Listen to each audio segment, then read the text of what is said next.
Yes sir, good morning. Yes मालिक, I hope आपको समझ में आ रहा है सर। आई होप जीएसटी आपने जो मैंने कल बताया था बुक से आपको ये पढ़ के आना है, आई होप आपने पढ़ा उसको ध्यान से। अरे पक्का। एंड सर जो मैं यहाँ नोट्स लिख रहा हूँ वो आपने ब्रेक में या आफ्टर द लेक्चर्स उसको आप नोट कर रहे हो, उससे आपका रिवीजन भी हो रहा होगा और शायद कॉन्फिडेंस भी बढ़ रहा होगा। हाँ ना भाई? अरे sir, GST goods and services tax हम क्या पढ़ते थे सर? Sir supply. अरे क्या पढ़े बेटा? Supply. The term supply is defined in section number 7 of the CGST act. Section number 7 sub section 1 हम पढ़ रहे थे क्या? Supply includes. Supply includes clause number A, clause number double A, clause number B और clause number C. अरे हाँ ना मालिक? सर और जीएसटी लेवी कब होता है? सप्लाई पे। टैक्सेबल इवेंट है ही क्या? सप्लाई। इसलिए क्लोज नंबर ए बोलता है क्या? Supply includes all forms of supply. है ना भाई? क्लियर? पर कंसिडरेशन के लिए होना चाहिए, प्लस इन द कोर्स और फर्दरेंस ऑफ बिजनेस के लिए होना चाहिए सर। तो वो सप्लाई है वरना सप्लाई नहीं है। क्लोज नंबर डबल ए बोलता है क्या? Sir AOP BOI a person other than individual, उसने अगर अपने मेंबर्स को या अपने कॉन्स्टिट्यूएंट्स को कोई भी गुड्स या सर्विस सप्लाई किया है फॉर अ कंसिडरेशन, क्लियर, तो दोनों को क्या कहलाएंगे बेटा? सर सेपरेट पर्सन कहलाएंगे। और उन्होंने आपस में अगर सप्लाई किया है फॉर अ कंसिडरेशन तो वो सप्लाई होगा, दिमाग खराब करने की जरूरत नहीं है। क्लोज में भी बोलता है क्या? कि सर कोई बात नहीं, इन दी कोर्स और फर्दरेंस ऑफ बिजनेस नहीं है, पर अगर आपने कोई सर्विस इंपोर्ट करी सर फ्रॉम आउटसाइड इंडिया, आपने क्या करी बेटा? सर्विस इंपोर्ट करी फॉर अ कंसिडरेशन, क्या है मालिक? सप्लाई। क्लियर? पक्का? And sir clause number C बोलता है कोई बात नहीं, अगर कंसिडरेशन भी नहीं है, क्या नहीं है बेटा? कंसिडरेशन भी नहीं है, कोई बात नहीं, पर अगर ये ट्रांजैक्शन कहां कवर है बेटा? Schedule number 1 of the CGST act में कवर है, तो ऑल दो विदाउट कंसिडरेशन फिर भी क्या होगा? सप्लाई होगा। और सप्लाई है तो क्या लगेगा भाई? जीएसटी। क्लियर? पक्का? डन। तो हम पढ़ रहे थे क्या? शेड्यूल नंबर 1 सर उसमें वो ट्रांजेक्शंस कवर है जो ऑल दो विदाउट कंसिडरेशन है, फिर भी क्या होता है? सप्लाई होता है। और वहां पे 4 पैरा कवर है, उसमें फर्स्ट पैरा हमने पढ़ा था क्या? सर परमानेंट ट्रांसफर और disposal of the assets of the business where input tax credit has been availed. है ना मालिक? सर फिर क्लोज नंबर सेकंड पैरा बोलता है क्या? Supply of goods or services by a person to his related person or a distinct person in the course or furtherance of his business, वो supply होता है। उसमें हमने डिस्टिंक्ट पर्सन वाला point पढ़ा था बेटा। है ना सर? सर डिस्टिंक्ट पर्सन का मतलब क्या होता है? अगर एक लाइन में बात करें तो डिस्टिंक्ट पर्सन का मीनिंग क्या है सर? सेम पेन नंबर पे दो अलग अलग registration number are called distinct person, भले वो सेम स्टेट में हो या अदर स्टेट में, उससे फर्क नहीं पड़ रहा। सर रजिस्ट्रेशन नंबर आपके अलग है कि नहीं देखना पड़ेगा साहब। और हां, अगर एक ब्रांच महाराष्ट्र में एक ब्रांच राजस्थान में, तो बाय डिफॉल्ट क्या है बेटा? वो डिस्टिंक्ट पर्सन है, बात खत्म। क्लियर? क्योंकि वहां तो सेपरेट नंबर होगा ही होगा। हाँ, सेम स्टेट के अंदर अगर मल्टीपल प्लेस ऑफ बिजनेस है तो वहां देखना पड़ेगा क्या? कि सर वहां मल्टीपल रजिस्ट्रेशन ले रखे या सिंगल रजिस्ट्रेशन ले रखा। क्लियर? इसलिए कल हम बात करते क्या? अगर मान लो मैं एक एयरलाइंस हूं, क्या हो बेटा? मैं एयरलाइंस, और inter state branch transfer of the goods किया है मैंने। सर कुछ इंजन पार्ट्स कंपोनेंट मैंने भेजे एक ब्रांच से दूसरी ब्रांच में, बताओ सप्लाई है कि नहीं सर? आवाज नहीं आ रही हुई? सर एयरलाइंस याद है बेटा आपको? Inter state branch transfer of the goods, yes, वो सप्लाई के स्कोप में आएगा, क्योंकि वो क्या है बेटा? सप्लाई बिटवीन डिस्टिंक्ट पर्सन है, ऑल दो विदाउट कंसिडरेशन है, फिर भी क्या है? सप्लाई है। सप्लाई है तो क्या लग जाएगा sir? GST. Clear? Sir same way, पर अगर मैंने वो एयरलाइंस के एयरक्राफ्ट के पार्ट्स कंपोनेंट्स भेजने के लिए सर मैंने मोड ऑफ कन्वेंस यूज किया है, ट्रक यूज किया है, कार यूज करी है, रेलवे यूज किया है, फ्लाइट यूज करी है, क्या वो ट्रक भी सप्लाई हो गया क्या? सर वो ट्रक सप्लाई नहीं हुआ है, वो मोड ऑफ कन्वेंस सप्लाई नहीं हुआ है। हाँ, अगर वो मोड ऑफ कन्वेंस भी परमानेंट भेज दिया होता बेटा तो सप्लाई होता, बात अलग है बच्चों। हाँ है ना भाई? क्लियर? डन। ये दोनों सर्कुलर भी हमने कल पढ़े थे, शायद जो कल पढ़ा वो आपको यहां तक समझ में आ गया।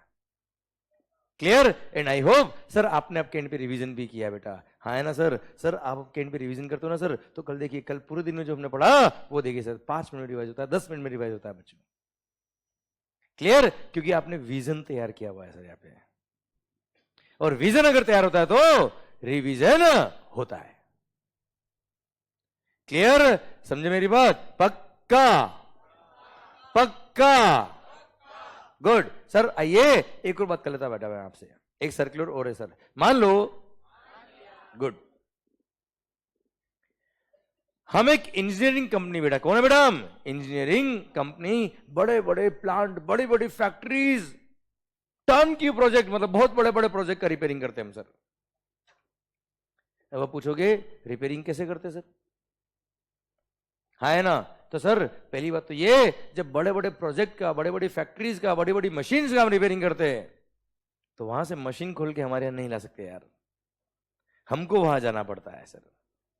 अरे हाँ है ना सर? तो सर हम जब वहां जाएंगे तो सर साथ में हमको अपनी रिपेयरिंग के लिए machine, tools, parts, components, accessories सब ले जानी पड़ेगी ना यार। तो हमने क्या किया हुआ है सर? एक ट्रक बना रखी है सर। क्या बना रखी है सर हमने? ट्रक। और उस ट्रक पे ही हमने रिपेयरिंग की सारी मशीन्स वगैरह इंस्टॉल करी हुई है सर। क्या करी हमने? किस पे इंस्टॉल करी सर? ट्रक पर। सर आपने कई सारे ऐसे रेस्टोरेंट देखे होंगे sir, food on the wheel, अरे हाँ है ना, जिसमें वो ऑटो होता है या ट्रक होती है, उसी के अंदर सर रेस्टोरेंट होता है सर, और रोड साइड पे सर्व कर देते खाना आपको, हाँ है ना भाई?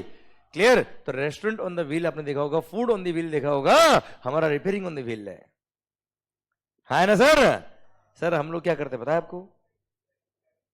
हम वो ट्रक के अंदर रिपेयरिंग की सारी मशीन हमने इंस्टॉल करी हुई है सर। कुछ मान लो हमको स्पेयर पार्ट चाहिए, वो उस पर रखे हुए हैं। कुछ सर हमको सर रिपेयरिंग के लिए टूल्स चाहिए होते हैं बेटा, हाँ है ना भाई? वो सब उस पर रखे हुए हैं, इक्विपमेंट रखे हुए हैं सर, स्पेयर पार्ट रखे हुए हैं सर। कई बार क्या होता है सर, सर मान लो कोई मशीन का रिपेयरिंग करना है, उस मशीन का रिपेयरिंग करने के लिए हमको उस मशीन को खोलना पड़ेगा सर, हाँ है ना सर? सर तो हम क्या करेंगे सर? सर उस मशीन को खोलेंगे तब तक उनका प्लांट बंद नहीं हो जाए, इसलिए एक एक्स्ट्रा मशीन हमारे यहां से लेके जाते हैं हम सर, सो दैट उसकी मशीन जब खोलेंगे रिपेयरिंग लिए, तब हमारे पास जो एक्स्ट्रा मशीन टेम्परेरी वहां लगा देंगे, सो दैट उनका प्लांट नहीं रुके और उनका फंक्शनिंग चलता रहे। और सर तब तक हमने हमारी जो उसकी मशीन थी वो रिपेयरिंग कर ली, फिर हमने रिपेयरिंग करके वापस उसकी मशीन इंस्टॉल कर दी, हमारी जो मशीन थी एक्स्ट्रा वो हमने वापस से रख ली हमारी ट्रक के अंदर बच्चों, हाँ है ना सर? होता है ना ऐसा बच्चा? अरे क्लियर सर? तो आप मुझे बताओ, जब मैं यहां से अपने यहां से क्लाइंट प्लेस पे ये ट्रक में सारा सामान रख के लेके गया, तो क्या ये सारा सामान मैंने सप्लाई कर दिया है क्या? ये सारा सामान मैंने कोई सप्लाई नहीं किया। मैं तो अल्टीमेटली क्या करूंगा बाद में, जितना काम हुआ है, जितना टाइम लगा है सर, जितने एफर्ट्स लगे, उसके हिसाब से रिपेयरिंग का बिल लिख दूंगा बेटा मैं उसको। क्लियर? तो sir I am providing repairing services to my client बेटा, हाँ है ना भाई? क्लियर? सेम वे मान लो मेरा एक ब्रांच का है महाराष्ट्र में, एक ब्रांच का है गुजरात में। क्लियर? तो सर महाराष्ट्र से मैं गुड्स का ले जा रहा हूं बेटा गुजरात। सर क्यों? क्योंकि गुजरात वाली ब्रांच का जो हमारा वहां पे भी इंजीनियरिंग का काम है बेटा, ये रिपेयरिंग का काम है बेटा, और महाराष्ट्र में भी रिपेयरिंग का काम है। वहां पे भी 4 ट्रक है, यहां पे भी 4 ट्रक है, पर गुजरात की चारों ट्रकें ऑक्यूपाइड है बेटा। वहां पर ऑलरेडी कई सारी फैक्ट्रीज में काम चल रहा है, हमारी चारों ट्रक ऑक्यूपाइड है, और वहां के किसी क्लाइंट का एक अर्जेंट ऑर्डर आया कि हमको रिपेयरिंग अभी कराना है सर। तो गुजरात वाले ने बात करी, कहां से? महाराष्ट्र वाली ब्रांच से। क्या आपके पास ट्रक एक्स्ट्रा पड़ी है क्या? अभी कोई खाली पड़ी है क्या? मैंने कहा हाँ पड़ी है, भेजो फटाफट। तो हमने वो ट्रक जिसके ऊपर machine, tools, rigs, parts, components, crane वगैरह बेटा ये सब इंस्टॉल करी हुई थी, वो ट्रक कहां भेज दी हमने बेटा? 10 दिन के लिए गुजरात वाली ब्रांच भेज दी। तो आप मुझे बताओ कि हमने ट्रक सप्लाई कर दी क्या यार? क्या गुजरात बेच दी क्या हमने ट्रक? नहीं। हाँ अगर उसमें कुछ कंज्यूमेबल्स है, क्या है बेटा, जो रिपेयरिंग के टाइम पे कंज्यूम हो जाएंगे और वापस से नहीं आएंगे, क्लियर, बस वो सप्लाई होंगे, अदरवाइज ट्रक सप्लाई नहीं हुआ, उसमें जो पार्ट्स, कंपोनेंट्स और सर इंजन वगैरह वो सप्लाई नहीं हुआ। और उस पर कोई जीएसटी नहीं लगेगा। हाँ है ना भाई? देखो डिस्टिंक्ट पर्सन को कोई गुड्स भेजा है और केवल टेम्पररी बेस के वापस आने वाला है बेटा वापस, तो वो सप्लाई हुआ है क्या बच्चा? नहीं। क्लियर? आपने सर सप्लाई किया है बेटा। क्या किया बेटा आपने? सप्लाई। तो सप्लाई के स्कोप में आएगा बच्चा। जैसे supply of goods or service or both by a person to his distinct person in the course और फर्दरेंस ऑफ हिज बिजनेस। है ना?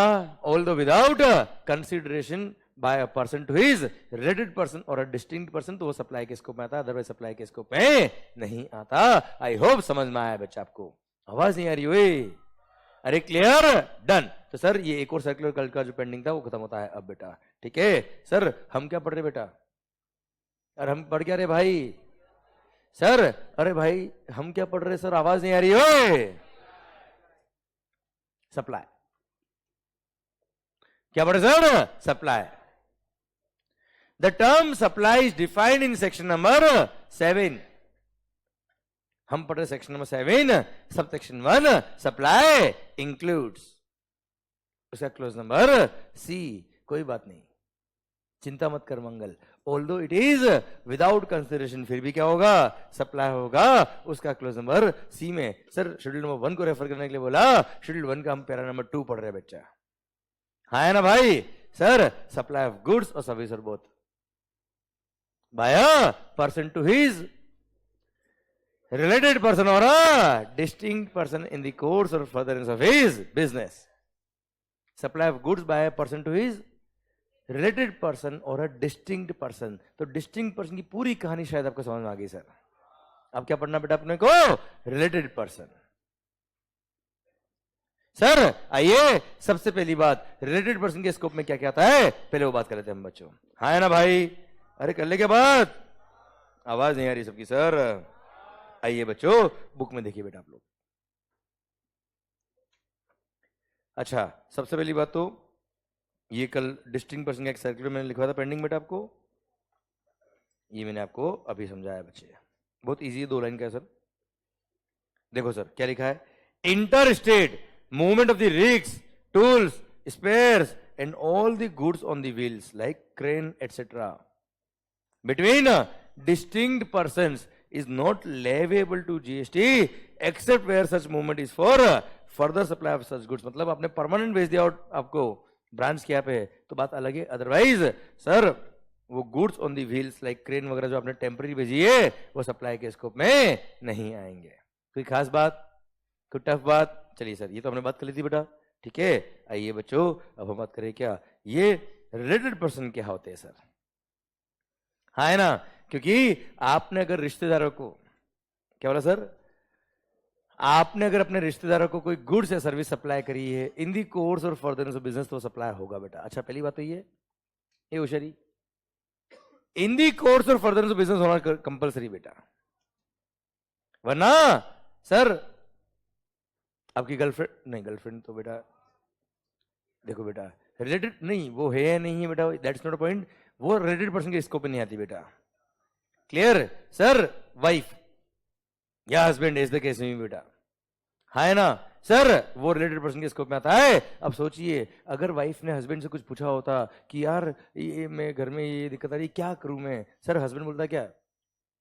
मैं नहीं बता सकता। क्यों? वरना जीएसटी लग जाएगा। है ना? Supply of services by a person to his related person, to his related person although without consideration, फिर भी क्या होगा? सप्लाई होगा। है ना सर?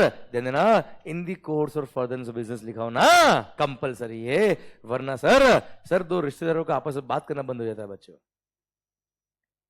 अरे क्लियर?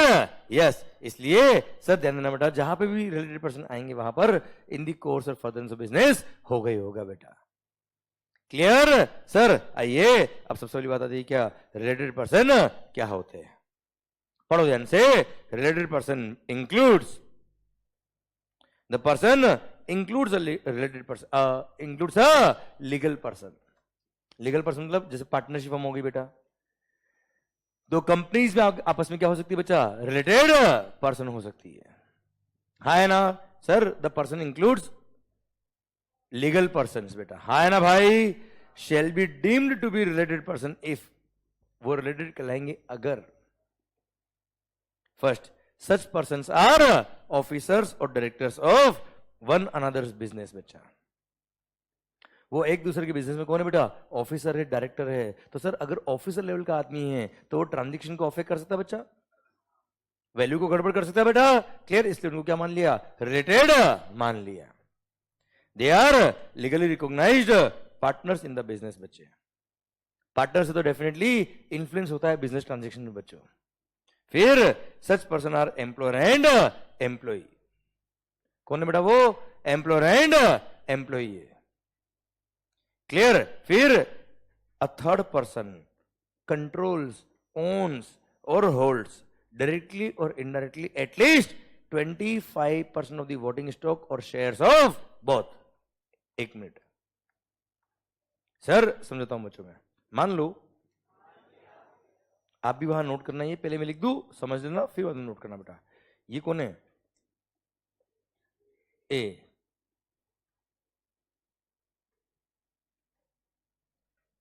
ये कौन है? B limited. ये कौन है? नहीं नहीं, डी लिमिटेड बेटा. सी. क्लियर? सर सुनना, सरकार सी होता ना, सी बेटा वो तो होता है अनलिमिटेड बेटा. ठीक है, ये लिमिटेड था इसलिए क्या है बेटा? डी. समझा बेटा? कोई बात नहीं? ठीक है, बाद में समझना बच्चा इसको. सर सुनना, मान लो ए के पास क्या बोला सर? ए के पास बी लिमिटेड के भी 25% शेयर है और डी के भी एटलीस्ट 25 है या 25 ज्यादा है बच्चा. अरे हाँ है ना भाई? क्लियर? तो सर 25% होल्डिंग किसको बोलते हैं सर? 25% होल्डिंग किसको बोलते हैं? मतलब बहुत बड़ी बात होती है सर, बहुत बड़ी बात होती है सर ये. हाँ है ना मालिक? क्लियर? इसलिए अगर at least 25% of the voting stock power आपके पास है किसी कंपनी का, क्लियर, तो वहां पे ट्रांजैक्शन अफेक्ट करने का पावर होता है बच्चा अपने पास. अपनी बात सुनेगा वो. ठीक है? क्लियर? इसलिए बी और डी दोनों को क्या मानेंगे बेटा? रिलेटेड पर्सन मानेंगे, क्योंकि ए एक तरह से दोनों को कंट्रोल कर रहा है बेटा, एक तरह से.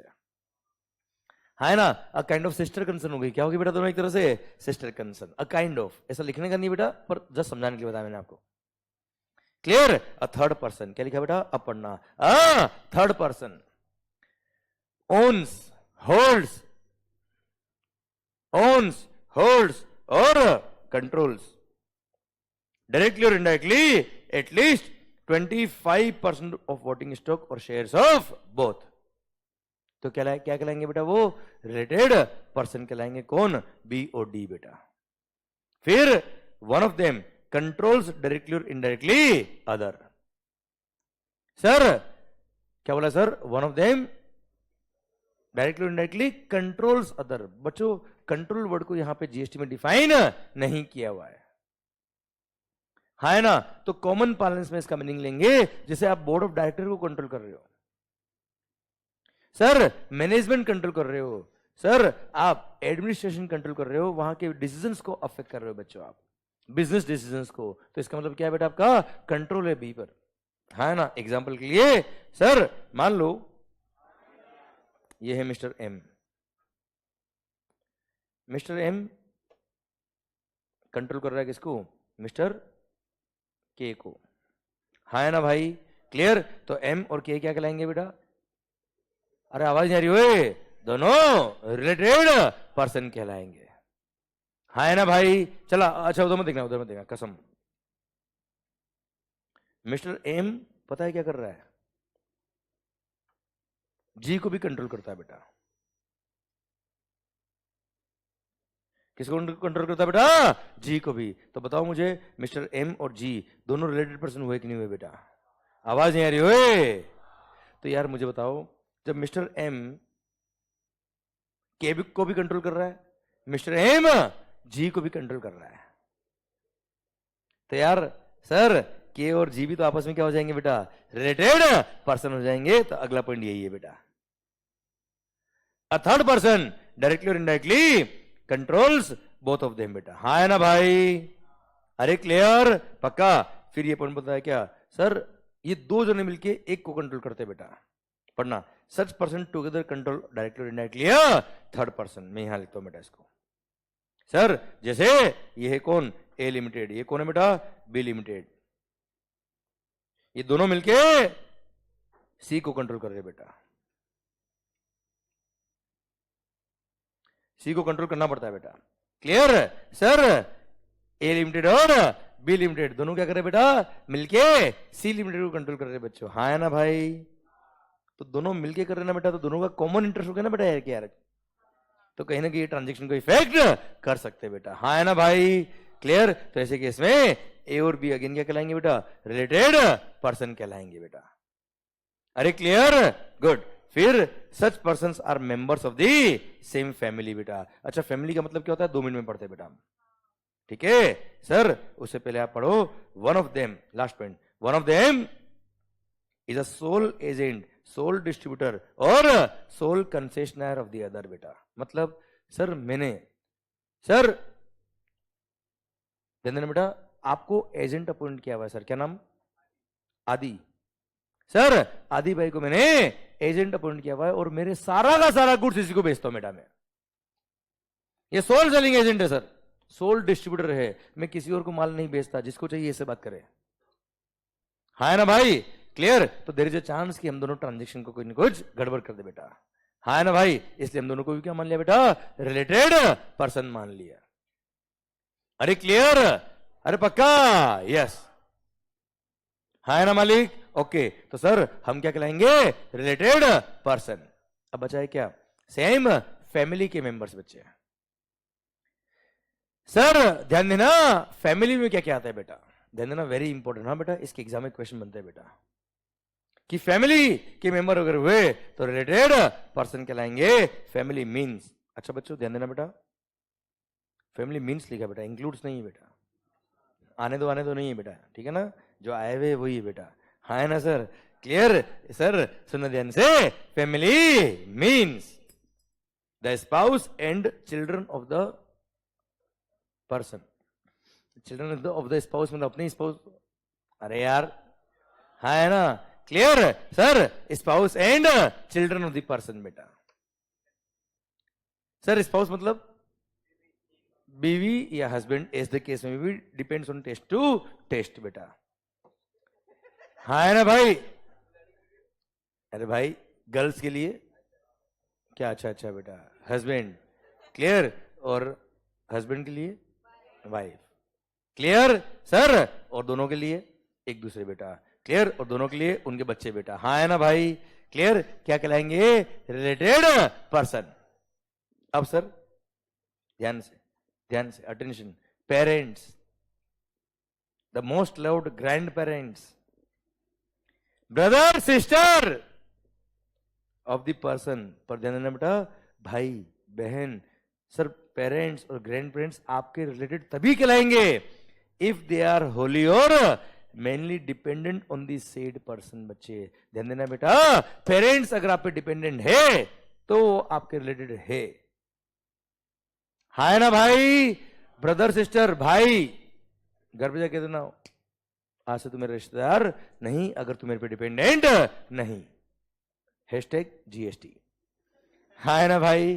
क्लियर? तो parents, grand parents, brother sister, question emotional करता है, क्वेश्चन इमोशनल करता है, एग्जाम में क्वेश्चन बनता है कि आपके भाई से आपने लीगल एडवाइस ली बेटा, आपका बिजनेस है बच्चा, उसके लिए आपने आपके भाई से लीगल एडवाइस ली बेटा।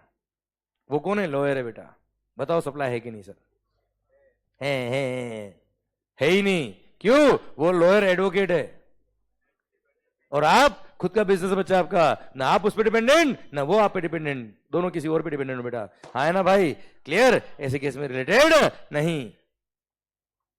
क्लियर? समझे मेरी बात? ये क्वेश्चन सीए फाइनल में भी आया हुआ बेटा, सीए फाइनल, सी में फाइनल में भी आया हुआ है, इंटरमीडिएट में भी आया हुआ 2-3 बार बेटा। क्लियर? यस। इंटरमीडिएट लेवल पे भी आया हुआ सर ये सेम क्वेश्चन, रमन नाम से। सर मिलेगा आपको, क्वेश्चन बुक मिल जाएगा सर, हम पढ़ेंगे सर। Clear sir? भाई पर यही अगर आपकी वाइफ होती तो बच्चे,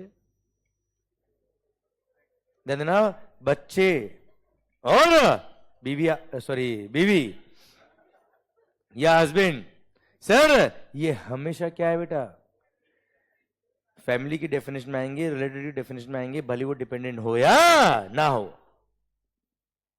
पर पेरेंट्स, ग्रैंड पेरेंट्स, देखो मैंने लिखा भी आप लोगों के लिए बेटा, अटेंशन, ये लोग डिपेंडेंट होंगे तो ही रिलेटेड होंगे, वरना रिलेटेड नहीं होंगे। हर वो छोटी चीज जहां बच्चे गलती करते एग्जाम में, मैंने वो हर चीज यहाँ पे आपके लिए अटेंशन करके अलग से लिखी है बेटा, है ना भाई, क्लियर। और हर वो चीज में यहाँ पे आपको थोड़ा सा स्ट्रेस देके, थोड़ा सा स्ट्रेच करके पढ़ा दूंगा, सो दैट आपको ध्यान रहेगा बेटा, ठीक है। बस रिक्वेस्ट किया बच्चा, सेम डे पढ़ के आना बेटा आपको एक बार, वरना ये क्या, ये जो ग्रेविटी से पॉइंट पढ़ रहा ना सर, एक एक पॉइंट में जो डिफरेंस देख रहे हैं बेटा हम, ये फिर क्या टेम्पररी हो जाएगा बेटा आपके लिए। और आपको पता है सर, एक बार अगर मैंने रिवीजन कर लिया तो वो बात परमानेंट होगी बेटा, पर कुछ दिन बाद करोगे अगर आप रिवीजन, तो दो दो तीन तीन बाद, दो तीन तीन चार चार दिन बाद क्या होगा बेटा, वो थोड़ा सा ब्लर होने लग जाता है बेटा अपना, याद तो आएगा, पर जो आज आपको 15 मिनट लगने वाले हैं वही बाद में पढ़ोगे तो कितना टाइम लगेगा, हाफ एन आवर लगेगा बच्चे, याद जरूर आएगा, कोई तकलीफ नहीं, पर वहां एफर्ट ज्यादा डालने पड़ेंगे सर आपको, क्लियर। इसलिए सेम डे पढ़ लिया करो, मजा आ जाएगा, गारंटी मेरी आपसे बेटा, ठीक है। तो सरकार रिलेटेड पर्सन के स्कोप में क्या आता है, समझ में आया कि नहीं आया मालिक? आवाज नहीं आ रही सर, पक्का 100%, गुड। सुनना बात ध्यान से, सर रिलेटेड पर्सन, सरकार अब प्रोविजन क्या बोलता है बेटा, सप्लाई ऑफ गुड्स, क्या बोला sir, supply of goods or services by person to his related person or a distinct person in the course और फर्दरेंस ऑफ हिज बिजनेस, तो वो क्या कहलाएगा, सप्लाई कहलाएगा, although it is without consideration. देख भाई ए होशियारी, अगर कंसिडरेशन है, क्या है बेटा, और इन दी कोर्स और फर्दरेंस ऑफ बिजनेस है, तो मैं यहां तो बात ही नहीं करूंगा रिलेटेड है नहीं, आई डोंट केयर, वो क्लोज ए में कवर हो गया बेटा। मैं यहां बात कब कर रहा हूं, when it is without consideration, है ना सर। और उसने बोला है क्या, supply of goods or service or both by person to his related person or a distinct person in the course और फर्दरेंस ऑफ हिज बिजनेस, तो सप्लाई कहलाएगा, और सप्लाई है तो क्या लगेगा बेटा, जीएसटी। यहां तक समझ में आया आपको बेटा पॉइंट? आवाज नहीं आ रही हुई यार। एम्प्लॉयर एम्प्लॉय, अभी अभी हमने बात करी एम्प्लॉयर एम्प्लॉय। सर सुनना बात ध्यान से, सर अगर आप एम्प्लॉयर एम्प्लॉय की बात कर रहे हो तो दोनों क्या है बेटा, रिलेटेड पर्सन है, हूं करो रे। तो अगर किसी एम्प्लॉयर ने अपने एम्प्लॉय को कोई भी गुड्स या सर्विस सप्लाई किया है, क्या सप्लाई किया सर, इन दी कोर्स और फर्दरेंस ऑफ बिजनेस, तो सप्लाई के स्कोप में आएगा, although it is without consideration, क्योंकि एम्प्लॉयर एम्प्लॉय क्या है बेटा, रिलेटेड पर्सन है बेटा, है ना भाई। अब इसमें क्या हुआ बेटा, कोई तकलीफ आई बेटा, छोटी सी एक एग्जांपल देता मैं आपको बेटा। सर आज जैसे आप जियो कंपनी के एम्प्लॉय हो, मान लो सर, किसके बेटा, जियो, कौन सा जियो, टेलीकॉम, टेलीकॉम वाला जियो, जिसमें इंटरनेट सर्विसेज भी होती है, वाईफाई भी होता है बच्चा, हाँ है ना भाई, क्लियर। जियो, सुनना बच्चा ध्यान से। अब क्या होता है मालिक, आप अगर जियो कंपनी में काम करते हो सर, घर वाले एक्सपेक्ट करते कम से कम एक वाईफाई कनेक्शन तो घर पे फ्री में लग जाए, होता है ना यार, या जिस कंपनी में काम करो उसका थोड़ा बहुत तो बेनिफिट मिले हमको, होता है कि नहीं होता है। सैलरी दे रहे हो तो दिख नहीं रहा बेटा, पर फ्री की चीज चाहिए बेटा, फ्री की चीज मतलब बड़ा अट्रैक्ट करती है बेटा, है ना सर। सर सैलरी तो लगता नहीं, वो तो मिलनी चाहिए थी, पर जो एक्स्ट्रा मिला, something extra is something more attraction, more attractive बेटा, अरे यस या नो। तो सर इसलिए अब वो सोचिए, हर एम्प्लॉय को अगर एम्प्लॉयर ने इस तरह के कुछ सप्लाई दिए विदाउट फीस बेटा, क्लियर, तो कंपनी के तो लग गए बेटा, क्या लग गए, जीएसटी। क्यों, supply of goods or service by person to his employee, employee मतलब कौन है बेटा, related person in the course और फर्दरेंस ऑफ हिज बिजनेस। इस सप्लाई, और सप्लाई तो क्या लग जाएंगे बच्चे, जीएसटी। अब सोचिए वो जीएसटी का अमाउंट उसको जेब से पे करना पड़ जाएगा, वो एम्प्लॉय से ले भी नहीं पाएगा बेटा। एक तो फ्री में उसने सर सप्लाई किया और उस पर जीएसटी वो लगा दिया और जेब से वो लग गया बेटा यार। क्लियर? इसलिए गवर्नमेंट ने मार्केट कंडीशंस को ध्यान में रखते हुए, सर मार्केट की डिमांड को ध्यान में रखते हुए एक पॉइंट यहां ऐड किया और बोल दिया क्या, दिमाग खराब मत करना मंगल। क्या बोला सर? दिमाग खराब मत करना मंगल। सर अगर पर एनम पर एम्प्लॉय 50,000 रुपए तक के गिफ्ट से, कितना बेटा, 50,000 रुपीज तक के गिफ्ट से, तो सप्लाई के स्कोप पे नहीं आएंगे, और सप्लाई के स्कोप पे नहीं आएंगे तो कोई जीएसटी नहीं लगेगा। शायद मेरी बात आप तक पहुंच गई बच्चों, आवाज नहीं आ रही हुई? क्लियर? तो सर सप्लाई ऑफ गुड्स, इधर उधर नहीं बेटा, कसम पहले लिंकिंग करना था बेटा। सर ध्यान देना बच्चों, सर अपना पढ़ने और पढ़ाने का टेक्निक इतना मस्त होना चाहिए बच्चे कि टॉपिक ए से लेके जेड तक पूरा यहाँ कंट्रोल में आ जाए बेटा अपने। ठीक है, कंट्रोल में आएगा। सर मैं यहाँ पे टिप्स पे याद करा दूंगा बेटा, मैं चाहता हूं याद नहीं करूं, पहले समझाऊं मैं आपको हर एक चीज, फिर उसको रिवाइज कर ले, पूरा कंट्रोल में आ गया, फिर लाइफ में कभी भी रिवीजन करो, मेरी गारंटी पूरी बुक नॉवेल बन जाएगी सर आपके लिए। क्लियर? सर सुनना बात ध्यान से। अच्छा हो, कल मैंने जो बोला पढ़ के आए कि नहीं आए बुक से बेटा आप लोग? सबकी आवाज नहीं आ रही ढंग से? ओए जो ऑनलाइन में बेटा, सर आपको भी मैंने पीडीएफ शेयर किया था टेलीग्राम ग्रुप पे, सर आई होप पढ़ के आए आप लोग बेटा। अरे हाय ना सर। और सर जब आपने पढ़ा होगा, मेरी गारंटी है, मेरा दावा है, मेरा वादा है आपसे, सर शायद आपको बहुत टाइम नहीं लगा होगा। क्लियर? और हर एक वर्ड जो हमने यहां पढ़ा, वो हर एक वर्ड आपको वहां समझ में आया होगा बच्चों। क्लियर? मैंने आपको कहा था याद करने की जरूरत नहीं, याद करने का काम भी मेरा है बेटा, है ना? वो हो जाएगा, आप बस क्या करके आइए बेटा, एक बार रीड करके आइए बच्चा, है ना मालिक? आई होप आपने रीड किया बेटा। ठीक है सर, उससे आपका कॉन्फिडेंस भी बढ़ेगा, एंड सर आपको समझ में भी आएगा कि कैसे पढ़ना है, क्या पढ़ना है, एंड कैसे एग्जाम्स के अंदर आपको लिखना है, वो सब काम मेरा है बेटा। क्लियर? हम जब क्वेश्चन करेंगे तो मैं आपको बताऊंगा कि किस तरह से आपके एग्जाम के सारे क्वेश्चन अपना ऐसे सोल्व रहे, ऐसे। क्लियर? ऐसे होंगे सर। ठीक है, पर सर आप तब तक के लिए क्या करें बेटा, जो जो मैं पढ़ा रहा हूं, जैसे मैं बता रहा हूं आपको, वो सब फॉलो करते जाइए, भारत माता की जय हो जाएगी बेटा। हाँ है ना सर? पक्का? Yes sir. मान लो supply of goods or service or both, क्या बोला sir? By person, by person to his related person or a distinct person in the course or furtherance of his business, वो क्या होगा बेटा? Supply होगा, although it is without consideration per, but if employer ने employees को gifts दिए, क्या दिए बेटा? गिफ्ट्स दिए up to a value of rupees 50,000 per annum per employ, तो वो सप्लाई के स्कोप में नहीं आएगा और उसमें कोई जीएसटी नहीं लगेगा। Clear? Gifts up to value of rupees 50,000 per annum per employee sir is not supply at all बेटा। हाँ है ना भाई? नजर इधर एक बार के लिए एग्जाम्पल देता मैं, आपसे क्वेश्चन पूछता मैं बेटा, हमारी फैक्ट्री में 100 एम्प्लॉई है, 100, can you believe? You will have to बेटा। हमारी फैक्ट्री में 100 एम्प्लॉई है बेटा, 100। क्या करते बेटा? वो काम करते बेटा, टाइम पास तो हम करते बेटा। हाँ है ना सर? हाँ मतलब क्या तुम्हारा वे हो सर? मान लो दीपावली के ओकेजन पर सर हमने सर 35 लाख रुपए के 35 लाख रुपीस के मोबाइल फोन परचेज किए, सेम 100 मोबाइल बेटा, और हमने अपने एम्प्लॉय को डिस्ट्रीब्यूट कर दिए फ्री में बेटा। हाँ हमारे जैसा एम्प्लॉयर होना चाहिए बेटा। वेरी गुड बेटा। और ये तो बेटा मिठाई में खुश थी बेटा। सर सुनना बात को ध्यान से। सर ओ शरी बताओ सप्लाई है कि नहीं सर? सर 35 लाख रुपए के मोबाइल फोन हमने डिस्ट्रीब्यूट किए सर बच्चों को क्या सर? एम्प्लॉइज को बेटा। बताओ सप्लाई है कि नहीं सर? क्यों नहीं है?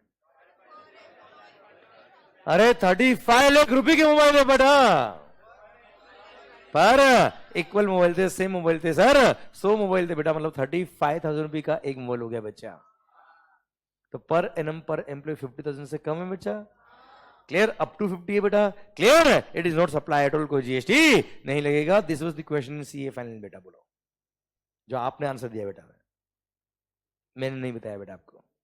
क्लियर? समझा मेरी बात? सर मैं क्या कह रहा हूं, प्रोविजन अगर हमने अच्छे से पढ़े बेटा, बात खत्म बेटा। फिर आप में दम होना चाहिए, जो पूछना है पूछ, जैसे पूछना है पूछ, हमको आता है। क्लियर? हाँ जी, समझ में आया है क्या भाई? अच्छा सर, मान लो अगला एक और गिफ्ट दिया बेटा हमने, दीपावली के बाद क्या आई बेटा? होली आई बेटा। होली पे हमने सर एक और कोई गिफ्ट किया बेटा। क्या गिफ्ट किया बेटा? लैपटॉप नहीं, लैपटॉप नहीं, लैपटॉप तुम्हारा ऑफिस में बेटा, बेचारे घर पे। एक हमने सर प्ले स्टेशन बेटा, सर प्ले स्टेशन ने गिफ्ट किया। 15,000 रुपये का प्ले स्टेशन था पर एम्प्लॉय के लिए बेटा। 15 लाख रुपए के हमने प्ले स्टेशन परचेज करके एम्प्लॉय को गिफ्ट कर दिया बच्चा। सो एम्प्लॉय बेटा, बताओ क्या होगा अगेन? सप्लाई नहीं होगा। क्यों? 35,000 प्लस 15 कितना हुआ बेटा? 50। है ना भाई? सप्लाई नहीं। अगली बार सर जैसे ही सेम फाइनेंशियल चल रहा है बेटा, मान लो सेम फाइनेंशियल बेटा, अब हमने 5,000 रुपए का गिफ्ट और कर दिया बच्चा। सर अगर हमने 5,000 रुपए का गिफ्ट और कर दिया, यू टेल मी अब सप्लाई के स्कोप में आएगा कि नहीं आएगा? सर आएगा, और ये 5,000 पे जीएसटी लग जाएगा। आई होप सर समझ में आ रहा है आपको। हाँ है ना भाई? सर पुणे वालों को भी आ रहा है और पुणे से पूरी इंडिया को भी समझ में आ रहा है सर। अरे यस से no?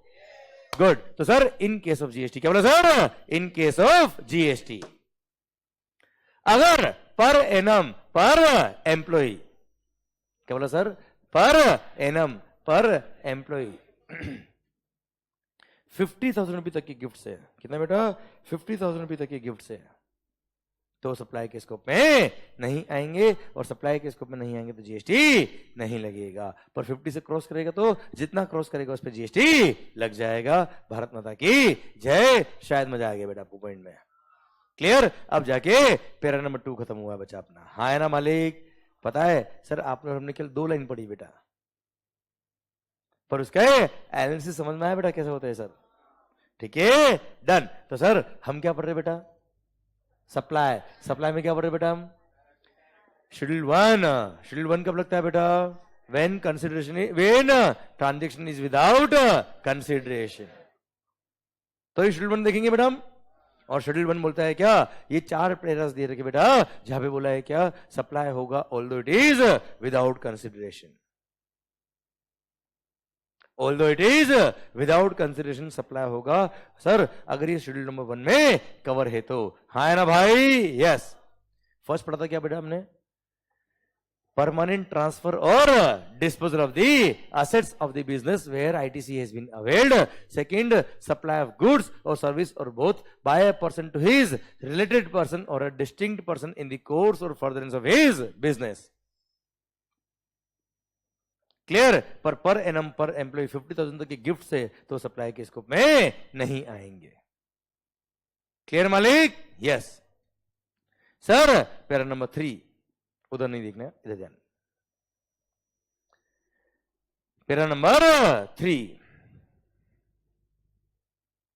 Sir supply of goods. Pen देना, pen. Supply of goods.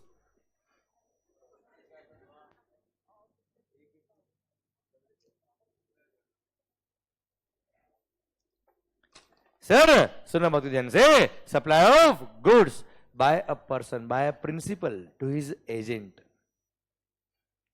Supply of goods by principal to his agent, where agent undertake to supply the goods on behalf of principal.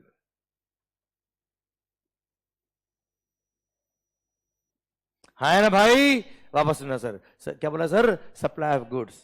क्या बोला मालिक? Supply of goods by principal to his agent, where agent undertakes to supply the goods on behalf of principal. Sir sir एक बार पहले इस provision को वापस line को ध्यान से सुन लो, फिर मैं समझाता हूं, मजा आ जाएगा, दिमाग खराब बेटा आपका। सर मान लो मैं कौन हूं बेटा, बेटा मैं कौन हूं, इतनी में भी समझ नहीं आया बेटा, मैं कौन हूं बेटा, मंगल बेटा, यशु मंगल बेटा, कोई डाउट? क्या करता हूं बेटा? अरे मार्कर बनाता हूं। Sir brand name, good.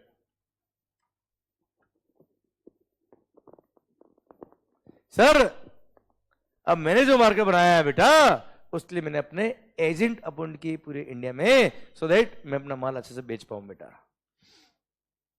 हूं करो रे। अब मेरे जो एजेंट है बेटा, उनको मैं क्या करता हूं, कुछ स्टॉक उनके पास रखवाता हूं बेटा मैं, सो दैट कस्टमर आए, गुड्स अवेलेबल हो, कस्टमर को गुड्स दिखाया, पसंद आया और वही से बेचा, बात खत्म, बेचा। हाँ है ना भाई? ताकि उस टाइम पे लेट नहीं हो बेटा माल भेजने में। हाँ है ना मालिक? ओके।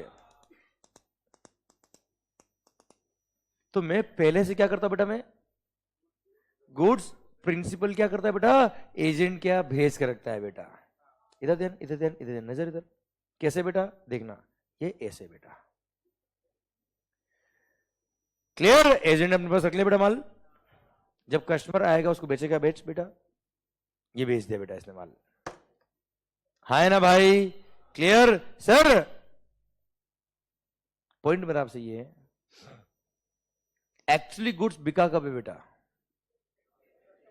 जब एजेंट ने कस्टमर को बेचा है। हाँ है ना भाई? क्या प्रिंसिपल के यहां से एजेंट के यहां जब गुड्स गया, तब क्या वो सप्लाई हुआ है? क्या वो सप्लाई हुआ है? उसको भी सप्लाई मान लेंगे। Supply of goods by principal to his agent, इसको भी सप्लाई मान लेंगे। If the agent undertakes to supply the goods on behalf of principal. अभी समझाना बाकी, रुको, अभी आधा ही बताया मैंने। मतलब वैसे देखा जाए तो प्रिंसिपल कैसे एजेंट किया जा रहा है, तो सप्लाई नहीं है, पर उसको भी सप्लाई मान लेंगे। है ना सर? उसको भी सप्लाई मान लेंगे। If the agent undertake to supply the goods on behalf of principal. है ना मालिक? 2 मिनट। तो मैंने, प्रिंसिपल ने एजेंट के गुड्स भेजा है, बेचा नहीं है बेटा। प्रिंसिपल ने एजेंट के गुड्स भेजा है, पर उसको सप्लाई मान लेंगे if the agent undertake to supply the goods on behalf of principal. अब ये थोड़ा समझना बाकी बेटा। Clear? Sir although it is without consideration बेटा। प्रिंसिपल कैसे एजेंट किया जा रहा, तो मैंने कोई से पैसा नहीं लिया यार, पैसा तो कब आएगा? जब माल बेचूंगा बेटा। क्लियर? पर प्रिंसिपल कैसे एजेंट किया जा रहा है, सप्लाई हो गया, बात खत्म बच्चों, और जीएसटी लगेगा बच्चा। इफ द एजेंट undertakes, बोलो बोलो बोलो बोलो बोलो, if the agent undertakes to supply the goods on behalf of principal। ये वाली बात बड़ी इंपॉर्टेंट है बेटा आपके लिए। है ना भाई? if the agent goods on behalf of principal, तब वो सप्लाई होगा, वरना सप्लाई नहीं होगा। अब इसका मीनिंग क्या है? सर जब एजेंट कस्टमर को गुड्स बेच रहा है,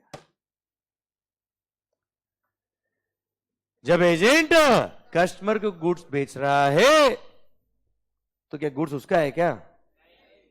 पर ये जब कस्टमर को बिल भेज रहा है, तब खुद के नाम का बिल इशू कर रहा है बेटा कस्टमर को। क्या कर रहा है बेटा ये? तो कस्टमर को जब बेच रहा है, तो ऑन रिकॉर्ड देखा जाए तो एक तरह से कस्टमर को बेच कौन रहा है? एजेंट। अब एजेंट अगर कस्टमर को बेच रहा है, तो गुड्स एजेंट का होगा, तो वो बेचेगा ना बेटा यार। तो प्रिंसिपल क्या से जब एजेंट के यहां गया था, तो ये मान लेंगे कि गुड्स मैंने इसको बेच दिया था। क्लियर? वो गुड्स इसका हो गया था सर, और फिर जब ये आगे कस्टमर को बेचेगा, तब ये सर खुद के नाम का बिल इशू कर रहा है, तो ये जीएसटी लगाएगा बेटा। बोले सर? क्लियर? वापस सुनना बच्चों, सप्लाई ऑफ गुड्स, क्या बोला सर? अभी 2-3 एग्जाम्पल और आएंगे बेटा, है ना, सुनना, तब जाके पूरा समझ में आएगा आपको परफेक्टली बेटा। Supply of goods by principal to his agent, where, बोलो बोलो, where agent undertakes to supply the goods on behalf of principal. अब वो एजेंट क्या कर रहा है बेटा,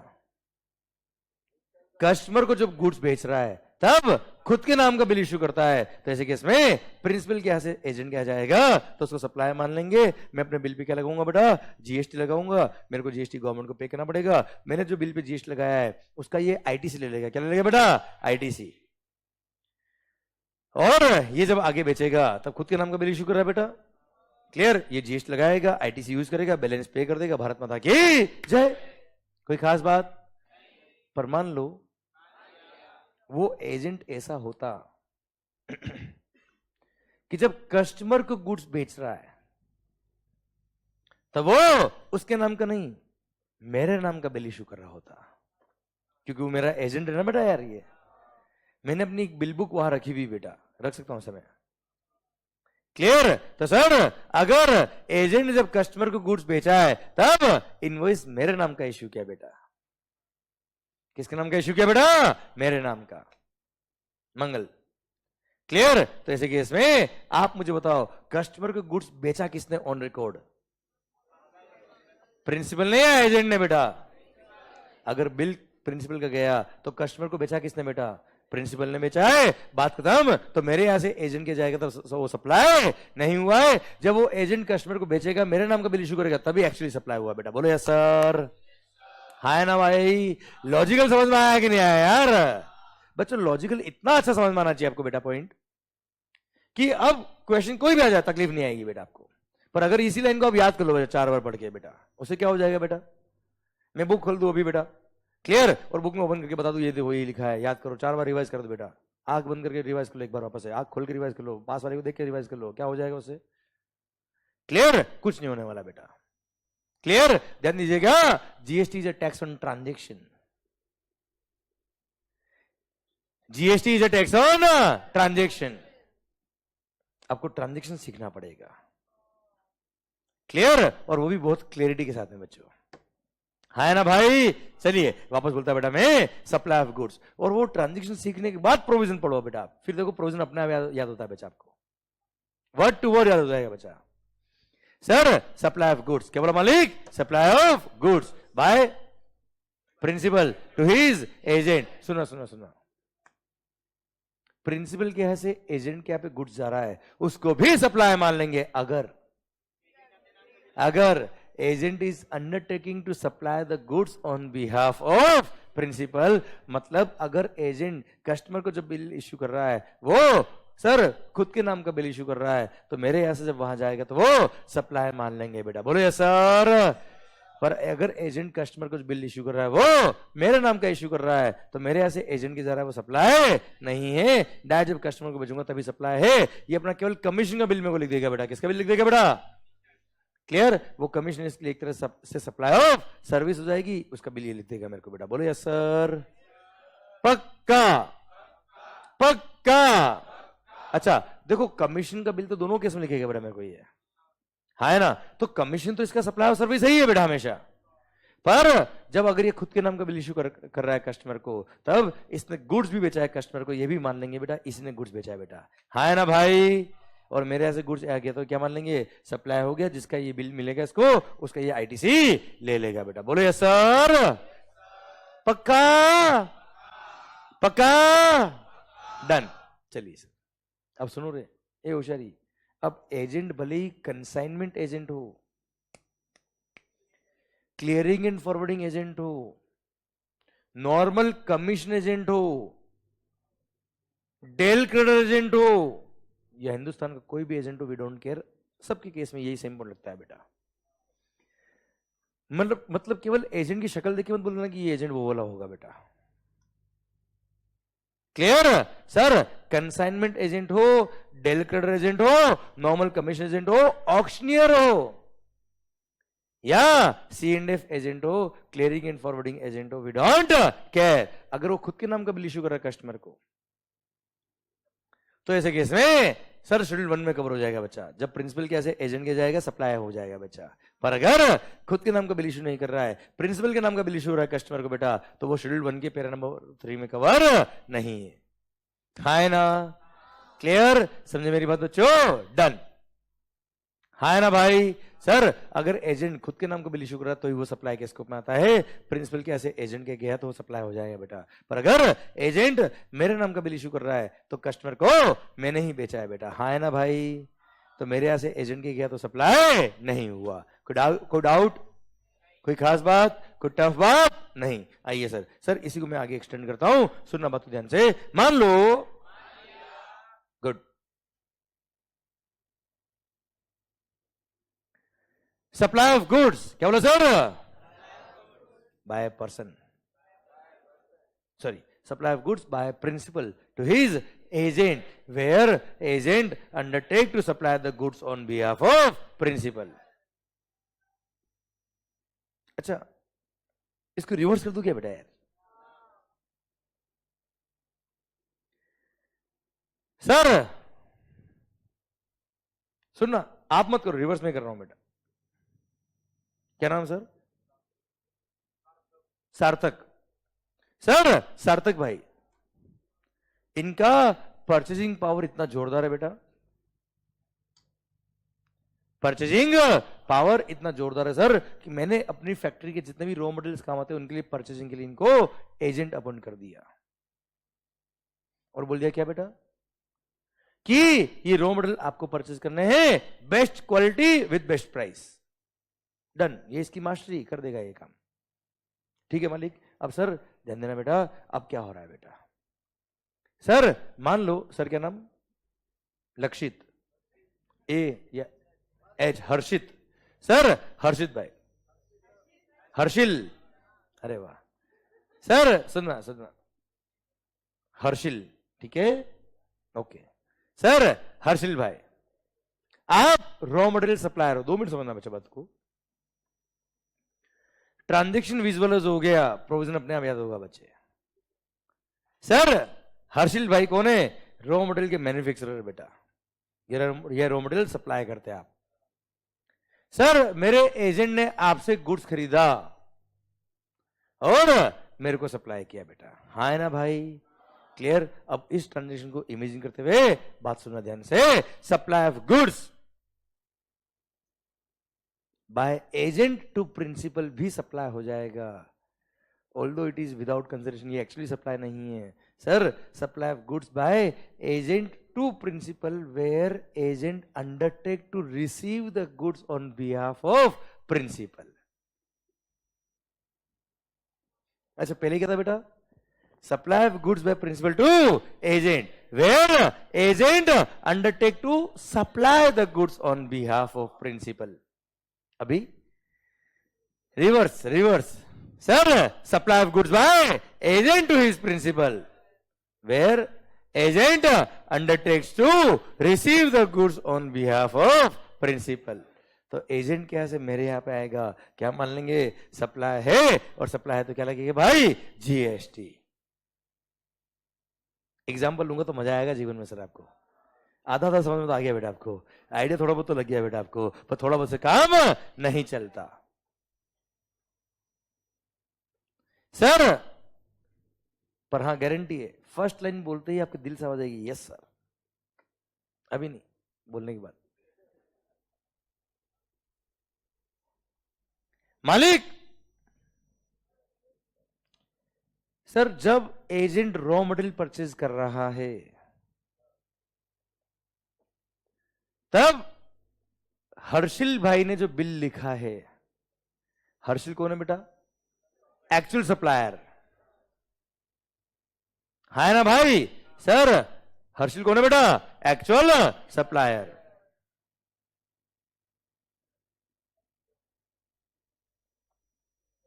क्लियर?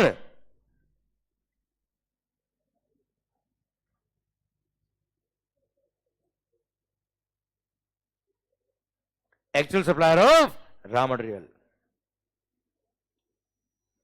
इसने जब गुड्स दिया किसको? एजेंट को।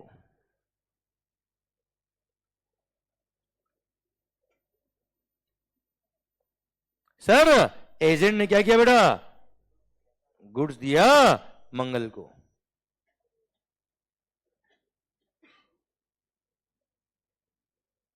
मंगल कौन है बेटा, प्रिंसिपल। ध्यान देना बच्चों, ध्यान से भाइयों। सर जब हर्षिल ने, किसने बेटा, ने एजेंट को जब गुड्स दिया होगा, तब बिल जो इश्यू किया है हर्षिल ने, उस पे बिल पे कस्टमर का नाम अगर एजेंट लिख दिया, इसका मतलब क्या है, एक तरह से ऑन रिकॉर्ड हर्षिल ने बेचा किसको बेटा, अब एजेंट से गुड्स मेरे पास आ रहा है बेटा, तो क्या मान लेंगे बेटा, एजेंट ने मेरे को सप्लाई किया है और मेरे को सप्लाई किया, तो उसके बिल पे क्या लग जाएगा, जीएसटी। बोले सर।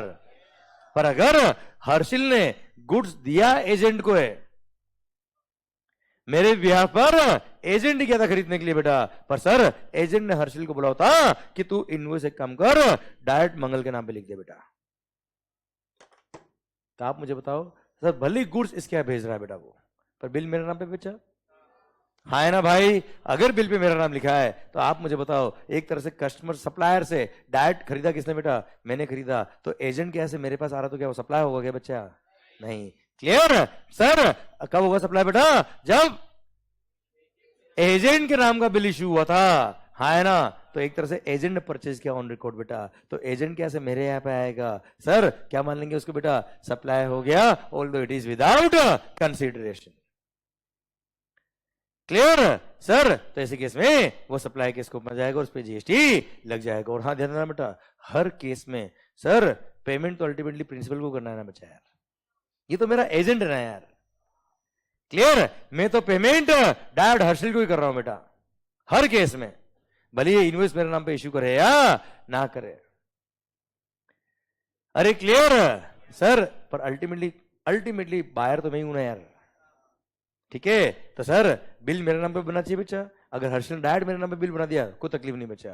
Clear sir. ये अपना केवल कमीशन का बिल लिख देगा बेटा, पर हर्षिल ने बिल लिखा किसके नाम पे बेटा, एजेंट के नाम पर। तो सर एजेंट के यहां से जब प्रिंसिपल के यहां पे आएगा तो वो भी क्या हो जाएगा बेटा, सप्लाई के स्कोप में आ जाएगा, और सप्लाई के स्कोप में आ गया तो क्या लग जाएंगे बेटा, जीएसटी। हाँ है ना भाई। क्लियर। तो सर हर्षिल के बिल के बेस पे क्रेडिट लेगा कौन, एजेंट, और एजेंट के बिल के बेस पे क्रेडिट आईटीसी लेगा कौन, मंगल बेटा। बोले यस सर। तो लैंग्वेज सुना बेटा, सप्लाई के स्कोप में क्या था बच्चा, supply of goods by agent to his principal. क्या बोला sir, supply of goods by agent to his, supply of goods by agent to his principal, ये सप्लाई के स्कोप में आ जाएगा। अगर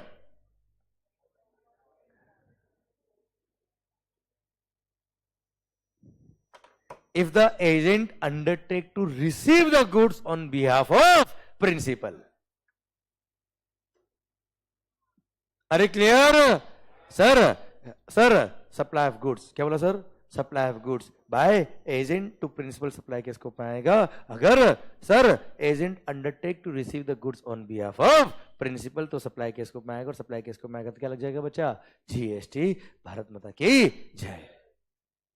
आई होप समझ में आया बेटा आपको ये।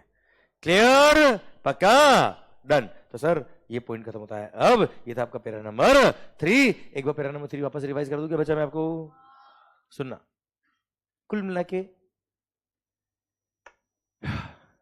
प्रिंसिपल टू एजेंट हो या एजेंट टू प्रिंसिपल हो, बिलिंग पे डिपेंड कर रहा है कि सप्लाई के स्कोप में आ रहा कि नहीं आ रहा है बेटा यार। और लॉजिकली भी फिट हो गया बेटा। Sir supply of goods by principal to his agent, where agent undertake to supply the goods on behalf of principal बेटा, मतलब वो एजेंट अपने खुद के नाम का बिल इशू करा किसको, कस्टमर को बेटा। और second, supply of goods by agent to his principal, where agent undertake to receive the goods on behalf of principal. Clear. तो सप्लाई के स्कोप में आएगा, और सप्लाई के स्कोप में आएगा तो क्या लग जाएगा बच्चा, जीएसटी। क्लियर। शायद मेरी बात आप तक पहुंच रही बच्चों, हाँ है ना भाई। क्लियर। चलिए सर अब मैं 2-3 एग्जांपल दूं बेटा आपको मैं, ठीक है। 2-3 सिनेरियो बना लेता बेटा, वैसे 2-3 सिनेरियो तो मैंने आपके सामने ऑलरेडी बना दिया बच्चा, ठीक है। 2-3 और बना देता बच्चा, आंसर आप देंगे, चलेगा क्या? पक्का। चलिए सर, मान लो सर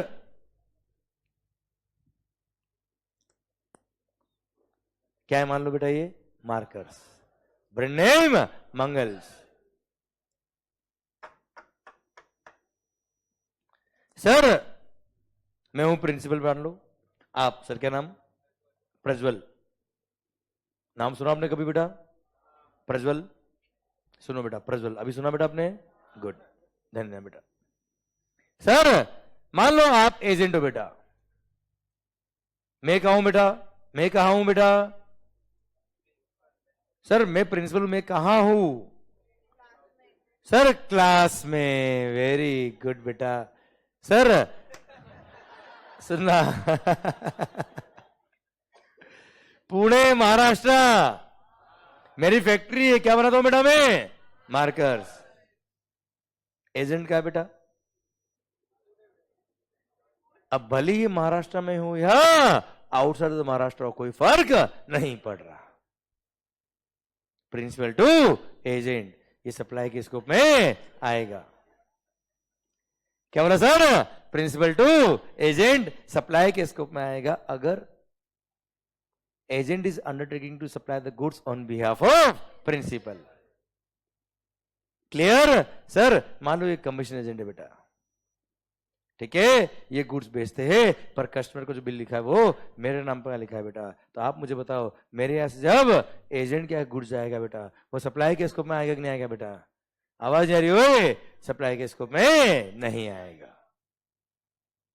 क्लियर? पर यही कमीशन एजेंट सर अगर कस्टमर को बिल लिख रहा होता, क्लियर, और कस्टमर को जब बिल लिख रहा होता तब मेरे नाम का बिल इशू किया होता इसने बेटा, सॉरी खुद के नाम का बिल इशू किया होता बेटा, तो क्या होता बेटा?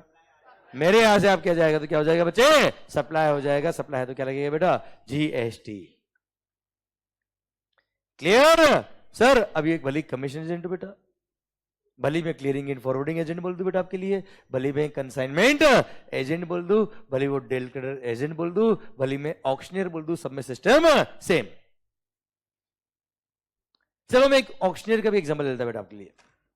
ऑक्शनियर क्या होता है बेटा? जो ऑक्शन करवाता है बेटा। बिल्कुल सही बोला।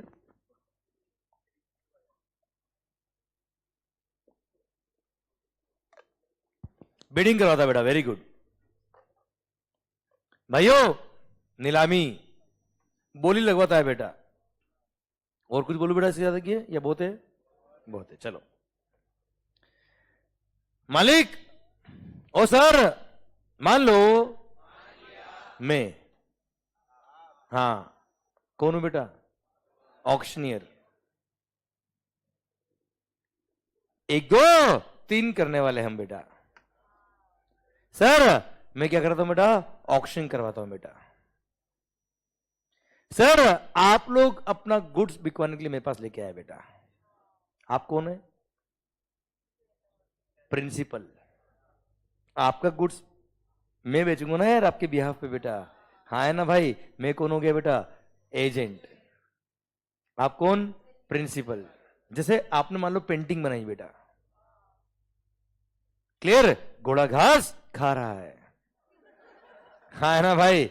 सर थोड़ी देर बाद देखा तो घोड़ा तो घास खा गया और घास खा के चला गया।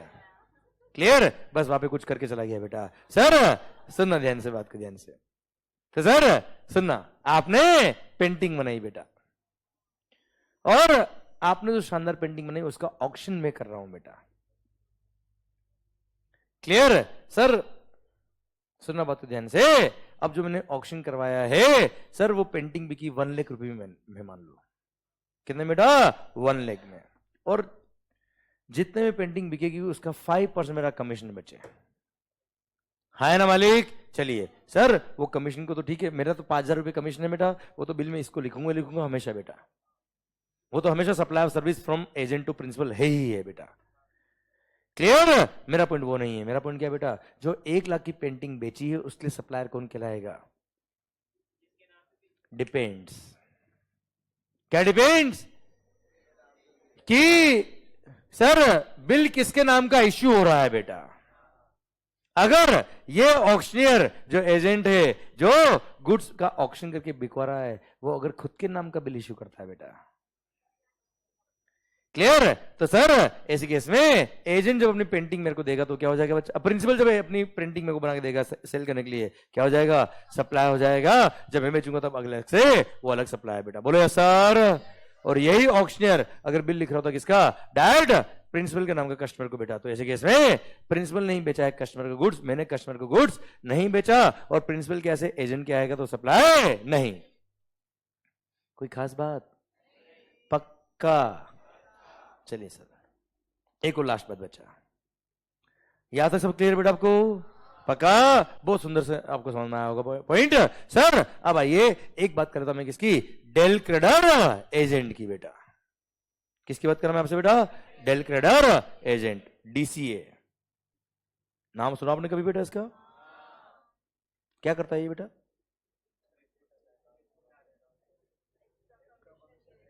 स्पेलिंग से लिखी मैंने बेटा क्या? ठीक है, चलिए। Del credere agent. सर एक हमारे शरद भाई ये बोल रहे हैं कि घोड़ा घास खा के क्या छोड़ के गया बेटा? जीएसटी छोड़ के गया। सर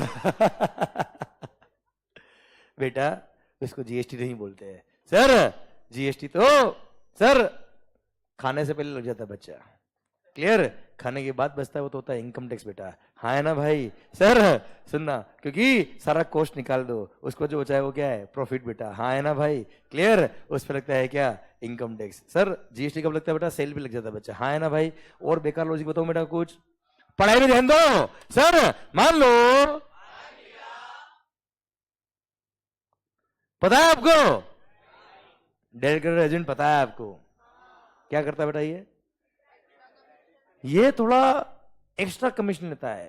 क्यों? ये पेमेंट की गारंटी दे देता है बेटा, ये पेमेंट एश्योरिटी दे देता है बेटा, ये कि तुम्हारा पेमेंट कहीं नहीं जाएगा बच्चा। हाँ है ना भाई? चलिए मैं एक एग्जांपल लेता हूं तो आपको मजा आ जाएगा जीवन में, दिमाग खराब बेटा आपका। मान लो मैं कौन हूं बेटा? प्रिंसिपल। सर क्या नाम? करण। सर अभी तो मन लग रहा है बेटा आपका? गुड। तो सर करण भाई कौन है बेटा? डेल क्रेडर एजेंट है। अरे सर सुना, अरे इधर ध्यान, मैंने उस एंगल से नहीं बोला, आप पता नहीं कहां का ले जा रहे बात को बेटा। सर मान लो करण भाई कौन है बेटा? ये डेल क्रेडर एजेंट। सुनना बच्चे, वायम कौन है बेटा? प्रिंसिपल। इसने गुड्स दिया किसको? करण को। अब पहली बात तो ये कि प्रिंसिपल के से जब गुड्स करण के यहां जाएगा तो क्या वो सप्लाई है क्या? डिपेंड्स। किस पे डिपेंड्स? Bill pay. क्लियर? तो दो केस बना लेता बेटा मैं, क्लियर? कि सर प्रिंसिपल के यहां से एजेंट क्या जा रहा है, तब सर केस नंबर 1 मान लो वो शेड्यूल 1 में कवर होता है बेटा, और केस नंबर 2 वो शेड्यूल 1 में कवर नहीं होता है। अच्छा शेड्यूल 1 में कवर होता है मतलब सब, मतलब प्रिंसिपल के ऐसे एजेंट क्या जा रहा है और एजेंट ने खुद के नाम का बिल इश्यू किया है बेटा। दोनों ही केस में कंसिडरेशन तो नहीं है बेटा, क्लियर? शेड्यूल 1 में कवर हो रहा है मतलब एजेंट कस्टमर को खुद के नाम का बिल इश्यू कर रहा है बेटा, मतलब प्रिंसिपल कैसे एजेंट क्या सप्लाई है, सप्लाई के स्कोप में आ रहा है बेटा, क्लियर? और सर सेकंड केस में जब शेड्यूल 1 में कवर नहीं मतलब प्रिंसिपल के नाम का बिल इश्यू हो रहा है कस्टमर को बेटा। हाँ है ना भाई?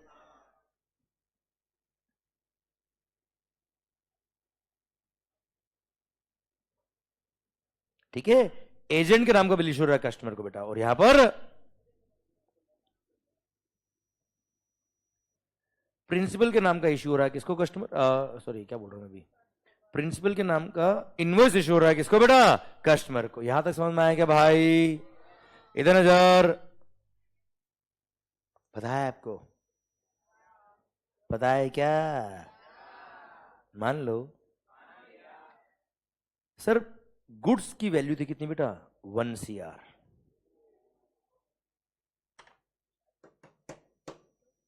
सुना रोशरी सर इस पे कमीशन था 3% बेटा। कितना कमीशन था बेटा 3%। क्लियर? मतलब 3 लाख रुपया कमीशन होगा किसका बेटा एजेंट का। अब वो शेड्यूल 1 में कवर है या नहीं है उससे फर्क नहीं पड़ता। ये 3 लेकर मेरे को बिल लिखेगा बेटा। नॉर्मल एजेंट को कमीशन कितना है 2%, इसको कितना है बेटा 3%। क्लियर? इधर इधर पता है क्यों कि सर ये प्रिंसिपल कस्टमर को उधार देता है 2 महीने का या चलो 3 महीने का बेटा। एजेंट क्या कर रहा है बेटा क्रेडिट दे रहा है किसको कस्टमर को। कितना टाइम का बेटा 3 मंथ्स का। बट ये एजेंट प्रिंसिपल को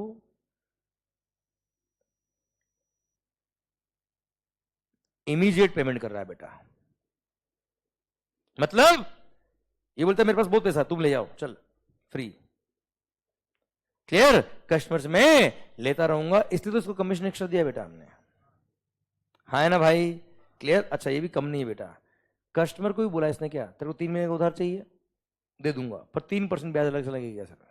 इंटरेस्ट 1% पर मंथ। क्या लगेगा भाई सर इंटरेस्ट। हाँ है ना भाई? यस है नो? अच्छा इसको मैं 3 की जगह 5 कर रहा हूं बेटा। ठीक है 10% कमीशन चल हटा ना। क्लियर? कमीशन कितना भी उसे मेरे को मतलब नहीं है। हाँ है ना सर? चलिए सर मैंने इसको गुड्स दिया। क्लियर? इसने कस्टमर को गुड्स बेच दिया और जैसे ही गुड्स कस्टमर को बेचा इसने मुझे पेमेंट कर दिया। हाँ है ना? मेरे को कितना पेमेंट किया बेटा इसने 1 CR। क्लियर? अब कस्टमर से इसने कितना लिया होगा बेटा। कस्टमर 3 महीने बाद पेमेंट कर रहा है बेटा। क्लियर? कस्टमर से इसने कितना लिया होगा बेटा 1 CR प्लस 3 महीने का 3% इंटरेस्ट बेटा। क्लियर? 3% इंटरेस्ट मतलब 3 लाख रुपए इंटरेस्ट हो गया बेटा। मतलब कुल मिला के टोटल कितना हो गया बेटा। अरे हाँ है ना सर? टोटल कितना हो गया बेटा 1 करोड़ 3 लाख इसने कस्टमर से लिया होगा बेटा।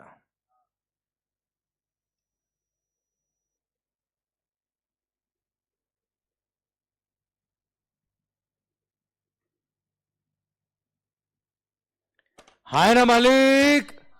Receive from home customer. किसको रिसीव हुआ बेटा एजेंट को।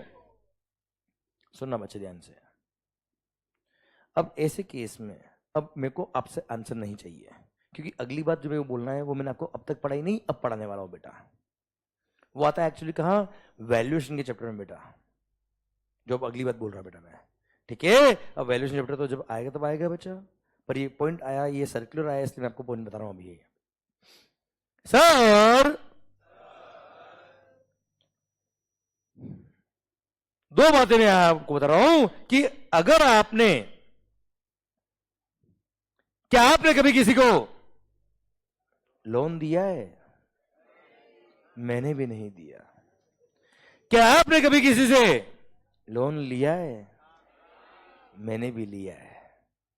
सर इसलिए तो सर बार बार सर इधर ध्यान सरकार इधर इधर इधर इसलिए बार बार मार्कर बना के बेचने पड़ते बेटा। क्लियर? ताकि लोन चुका पाऊं लोगों को बेटा। हाँ है ना सर? सर सुना सुना बात ध्यान से। सरकार अगर आपने किसी को लोन दिया या लोन लिया मान लो बेटा 1 करोड़ का बेटा उस पे आपने इंटरेस्ट पे किया होगा बेटा। हाँ है ना भाई? क्लियर? पता है अगर किसी को लोन दिया है और उसके बदले में आपने उससे क्या लिया है बेटा इंटरेस्ट तो इस इंटरेस्ट पे जीएसटी क्या है बेटा एग्जेम्प्ट। क्या है बेटा एग्जेम्प्ट। इंटरेस्ट पे जीएसटी नहीं लगता। आपने किसी को लोन दिया, एडवांस दिया, डिपॉजिट दिया और उसके अगेंस्ट में कंसिडरेशन मिला in the form of interest, तो इंटरेस्ट पे कोई जीएसटी नहीं लगता। अरे क्लियर? ये हम पढ़ेंगे mega exhibition list chapter number 9 में बेटा, पर यहां काम की बात आ रही थी इसलिए मैंने बता दी बेटा आपको, ठीक है। पर ये तो गया केस नंबर 1 बेटा। केस नंबर 2, अगर आपने कस्टमर से डिलेड पेमेंट की वजह से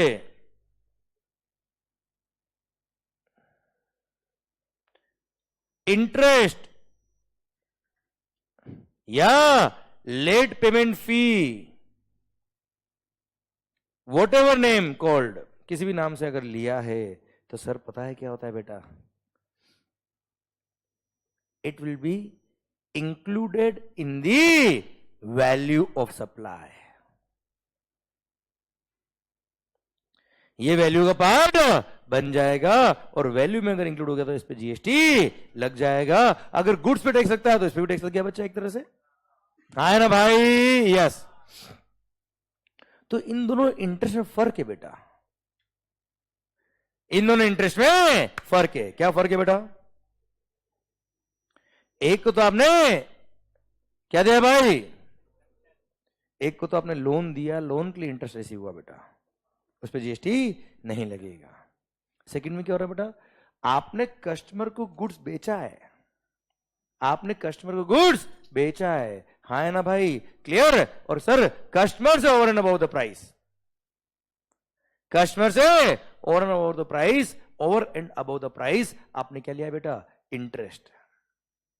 तो इंटरेस्ट मानेंगे कि आपने गुड्स बेचा, उसी की वैल्यू का पार्ट है बेटा। क्लियर? और अगर गुड्स पे जीएसटी लगता है तो इस पे भी जीएसटी लग जाएगा, हाँ है ना मालिक? आवाज नहीं आ रही हुई? पक्का? ओके।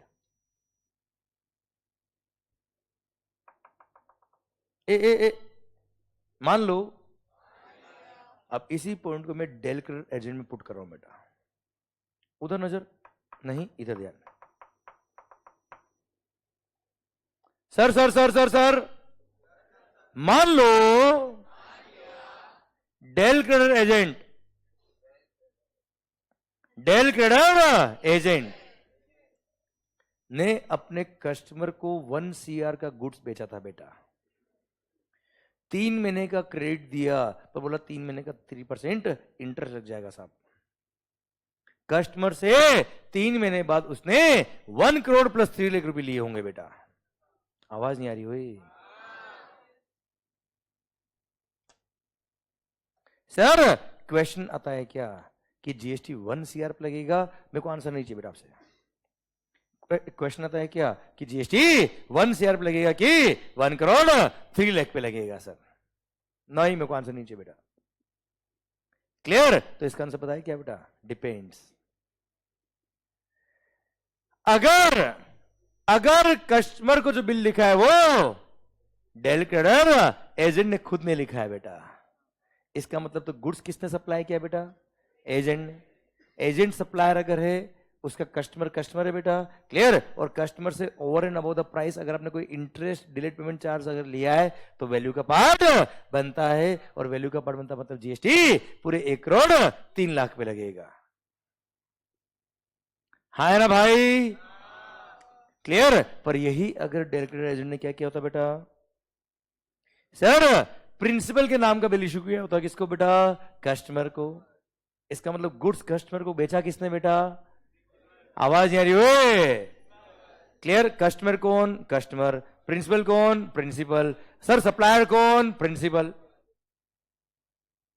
अब जब सप्लायर प्रिंसिपल, कस्टमर, हाँ है ना भाई? तो सर यहां पे ऐसे केस में एजेंट कौन है? केवल एक तरह से माना जाएगा कि एजेंट ने कस्टमर को लोन दिया बेटा, एक तरह से। आवाज नहीं आ रही ओए? क्योंकि सप्लायर ने इंटरेस्ट चार्ज नहीं किया है। इंटरेस्ट किसने चार्ज किया बेटा? एजेंट ने। और एजेंट ने अगर इंटरेस्ट चार्ज किया है which is who is not the supplier. Clear? तो ऐसे केस में सर जब एजेंट सप्लायर नहीं है तो ये मानेंगे उसने एक तरह से कस्टमर को क्या दिया बेटा, लोन दिया है 1 करोड़ का, और उसके लिए उसने 3 लाख रुपए क्या लिया है बेटा, इंटरेस्ट लिया है, और इंटरेस्ट वैल्यू का पार्ट नहीं बनेगा, एग्जिम्प्ट है बेटा इस केस में।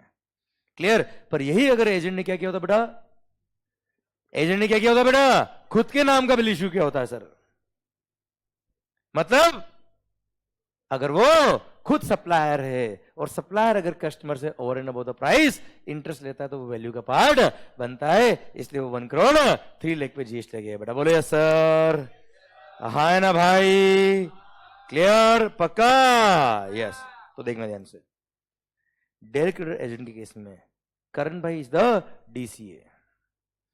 अगर इसने कस्टमर को जो बिल लिखा है वो अगर खुद के नाम का बिल इश्यू किया होता बेटा, तो हु इज द सप्लायर? आवाज नहीं आ रही हुई? तो एजेंट जब कस्टमर को बिल लिखेगा सर, उसके लिए वैल्यू क्या होगा बेटा, 1 करोड़ 3 लाख। हाँ ना भाई? यही अगर सर प्रिंसिपल ने सर अपने खुद के नाम का बिल इश्यू किया होता, किसको बेटा, कस्टमर को। क्लियर? समझे मेरी बात? तो यहीं पर इसी केस में वैल्यू कितना होता बेटा, 1 CR, और इंटरेस्ट होता कितना, 3 लाख, जिस पे जीएसटी क्या होता बेटा, एग्जेम्प्ट। हाँ है ना? क्लियर? और इस वाले केस में सर आपका वैल्यू होता कितना बेटा, 1 करोड़ 3 लाख। शायद मेरी बात आप तक पहुंच गई बेटा, आवाज नहीं आ रही हो? यस सर, पक्का बच्चा, डन। कुल मिला के अगर आप सप्लायर हो और over and above the price customer से क्या ले रहे हो बेटा, इंटरेस्ट, तो इंटरेस्ट वैल्यू का पार्ट बनेगा बेटा। अगर आप सप्लायर नहीं हो तो एक तरह से आपने किसको, आपने कस्टमर को क्या दिया बेटा, लोन। लोन देने पे इंटरेस्ट रिसीव हुआ तो उस पर जीएसटी नहीं लगता। भारत माता की जय। क्योंकि आप ये देखिए सेकंड वाले केस में प्रिंसिपल ने अपने नाम का बिल इशू किया, किसको, कस्टमर को। तो एक तरह से गुड्स किसने बेचा है बेटा, प्रिंसिपल ने। किसको बेचा है, कस्टमर को। तो प्रिंसिपल ने कस्टमर से पैसा कितना लिया बेटा, 1 CR तो लिया है, हाँ है ना? उसी पे जीएसटी लगेगा। भारत माता की जय। क्लियर? डन। तो सर ध्यान देना बेटा, सारा कहानी सारा खेल ही किसका बेटा, बिल का बेटा। ठीक है? ये सारे सिस्टम प्रिंसिपल टू एजेंट वाले खत्म होते हैं। अब आई होप आपको समझ में आया बेटा पॉइंट। आवाज नहीं आ रही हुई? क्लियर? आई होप आपको चीज समझ में आ गई, आपको पिक्चर समझ में आ गई। भारत माता की जय। क्लियर बेटा? पक्का? ओके। तो sir in case of GST क्या बोला sir, in case of GST, नजर in case of GST supply क्या पढ़ा बेटा हम, सप्लाई। सप्लाई भी कहा बेटा, schedule number 1। Sir schedule number 1 मतलब all those transactions which are without supply, वो विदाउट कंसिडरेशन, वो सप्लाई नहीं होते बेटा, पर वो सप्लाई हो जाएंगे अगर कहाँ कवर है बेटा, शेड्यूल 1 में कवर है, उसका पैरा नंबर 4। Para number 4। ध्यान देना बच्चा, जितने भी मैंने एग्जाम्पल बताया आपको बेटा, ये सब सर्कुलर से बचे। क्लियर? जिसको आपने सोल्व किया है बेटा, याद नहीं किया। ये डीसीए वाला भी सर्कुलर था बच्चे, ऑक्शनियर वाला भी सर्कुलर था सर, वो क्लियरिंग इन फॉरवर्डिंग एजेंट, कंसाइनमेंट एजेंट, ये सब सर्कुलर थे बच्चे। अच्छा एक बात और बताता बेटा मैं इसमें, कि जहां पर एजेंट लायबल है, कौन लायबल है बेटा, मतलब एजेंट खुद के नाम को बिल इश्यू कर रहा है बेटा कस्टमर को, तो एजेंट इज द सप्लायर बेटा। ऐसे एजेंट को जीएसटी में कंपलसरी रजिस्ट्रेशन है, उसको 20 लाख का बेनिफिट भी नहीं मिलता है बेटा। नॉर्मली मैंने बताया ना आपको बेटा कि 20 लाख का टर्नओवर क्रॉस करेगा तो ही रजिस्ट्रेशन कराना पड़ता है बेटा आपको। पर अगर वो एजेंट कस्टमर को जो बिल इश्यू कर रहा है वो खुद के नाम का बिल इश्यू कर रहा है बेटा, तो ऐसे एजेंट को 20 लाख का बेनिफिट भी नहीं मिलता, और वहां पे उसको कंपलसरी रजिस्ट्रेशन है। ये हम पढ़ेंगे चैप्टर नंबर 10 में बेटा, ठीक है? पर यहाँ पे एजेंट का वर्ड कम आया इसलिए मैंने बताया आपको, नॉलेज के लिए बेटा, बाकी आगे पढ़ेंगे तो आएगा बेटा ये। क्लियर? डन। आइए बच्चों, सर पैरा नंबर 4 क्या पढ़ रहे बेटा हम, पैरा नंबर 4 पढ़ क्या रहे बेटा हम, सप्लाई। सप्लाई का बेटा, ऑल्दो विदाउट कंसिडरेशन, फिर भी सप्लाई होगा सर इंपोर्ट ऑफ सर्विसेज। क्या बोला बेटा, उधर में देखना कसम,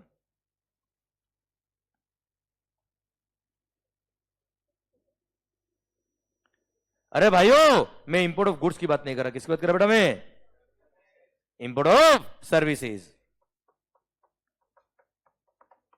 इधर ध्यान, इधर ध्यान, ए होशियारी, इंपोर्ट ऑफ सर्विसेज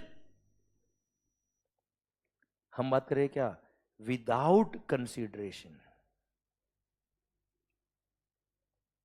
अच्छा सुना रे होशियारी, यार ये इंपोर्ट ऑफ सर्विस का पॉइंट को हमने पहले भी पढ़ा है यार। क्या पढ़ा था बेटा आपने? Import of services for a consideration, याद आया बेटा आपको? Sir import of services for a consideration, भले ही बिजनेस के लिए हो या ना हो, क्लियर, उससे कोई फर्क नहीं पड़ता, वो सप्लाई होता है as per section number 7 sub section 1 clause number B बेटा। हाँ है ना भाई?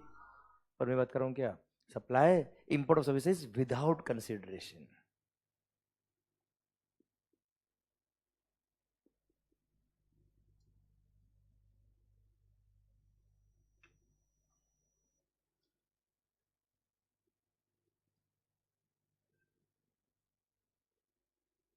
फ्रॉम रिलेटेड पर्सन और डिस्टिंक्ट एस्टेब्लिशमेंट बेटा, मतलब आपका ही कोई ब्रांच आउट ऑफ इंडिया है बेटा, आपका ही कोई ब्रांच कहा है बेटा, आउट ऑफ इंडिया है बेटा, क्लियर, उससे आपने कोई सर्विसेज क्या करी बेटा, इंपोर्ट करी है, इन दी कोर्स और फर्दरेंस ऑफ बिजनेस होना चाहिए बेटा वो, क्लियर। तो although it is without consideration, क्या बोला बेटा, although it is without consideration, फिर भी क्या होगा बेटा, सप्लाई होगा, और सप्लाई तो क्या लग जाएगा बेटा, जीएसटी, क्लियर। मैं तुम्हें समझाता हूं बेटा विथ एग्जांपल बेटा। अच्छा सुनना रे होशियारी, आपने गूगल पे सर्च किया बेटा, कुछ आपने गूगल पे सर्च किया, और गूगल पे सर्च किया तो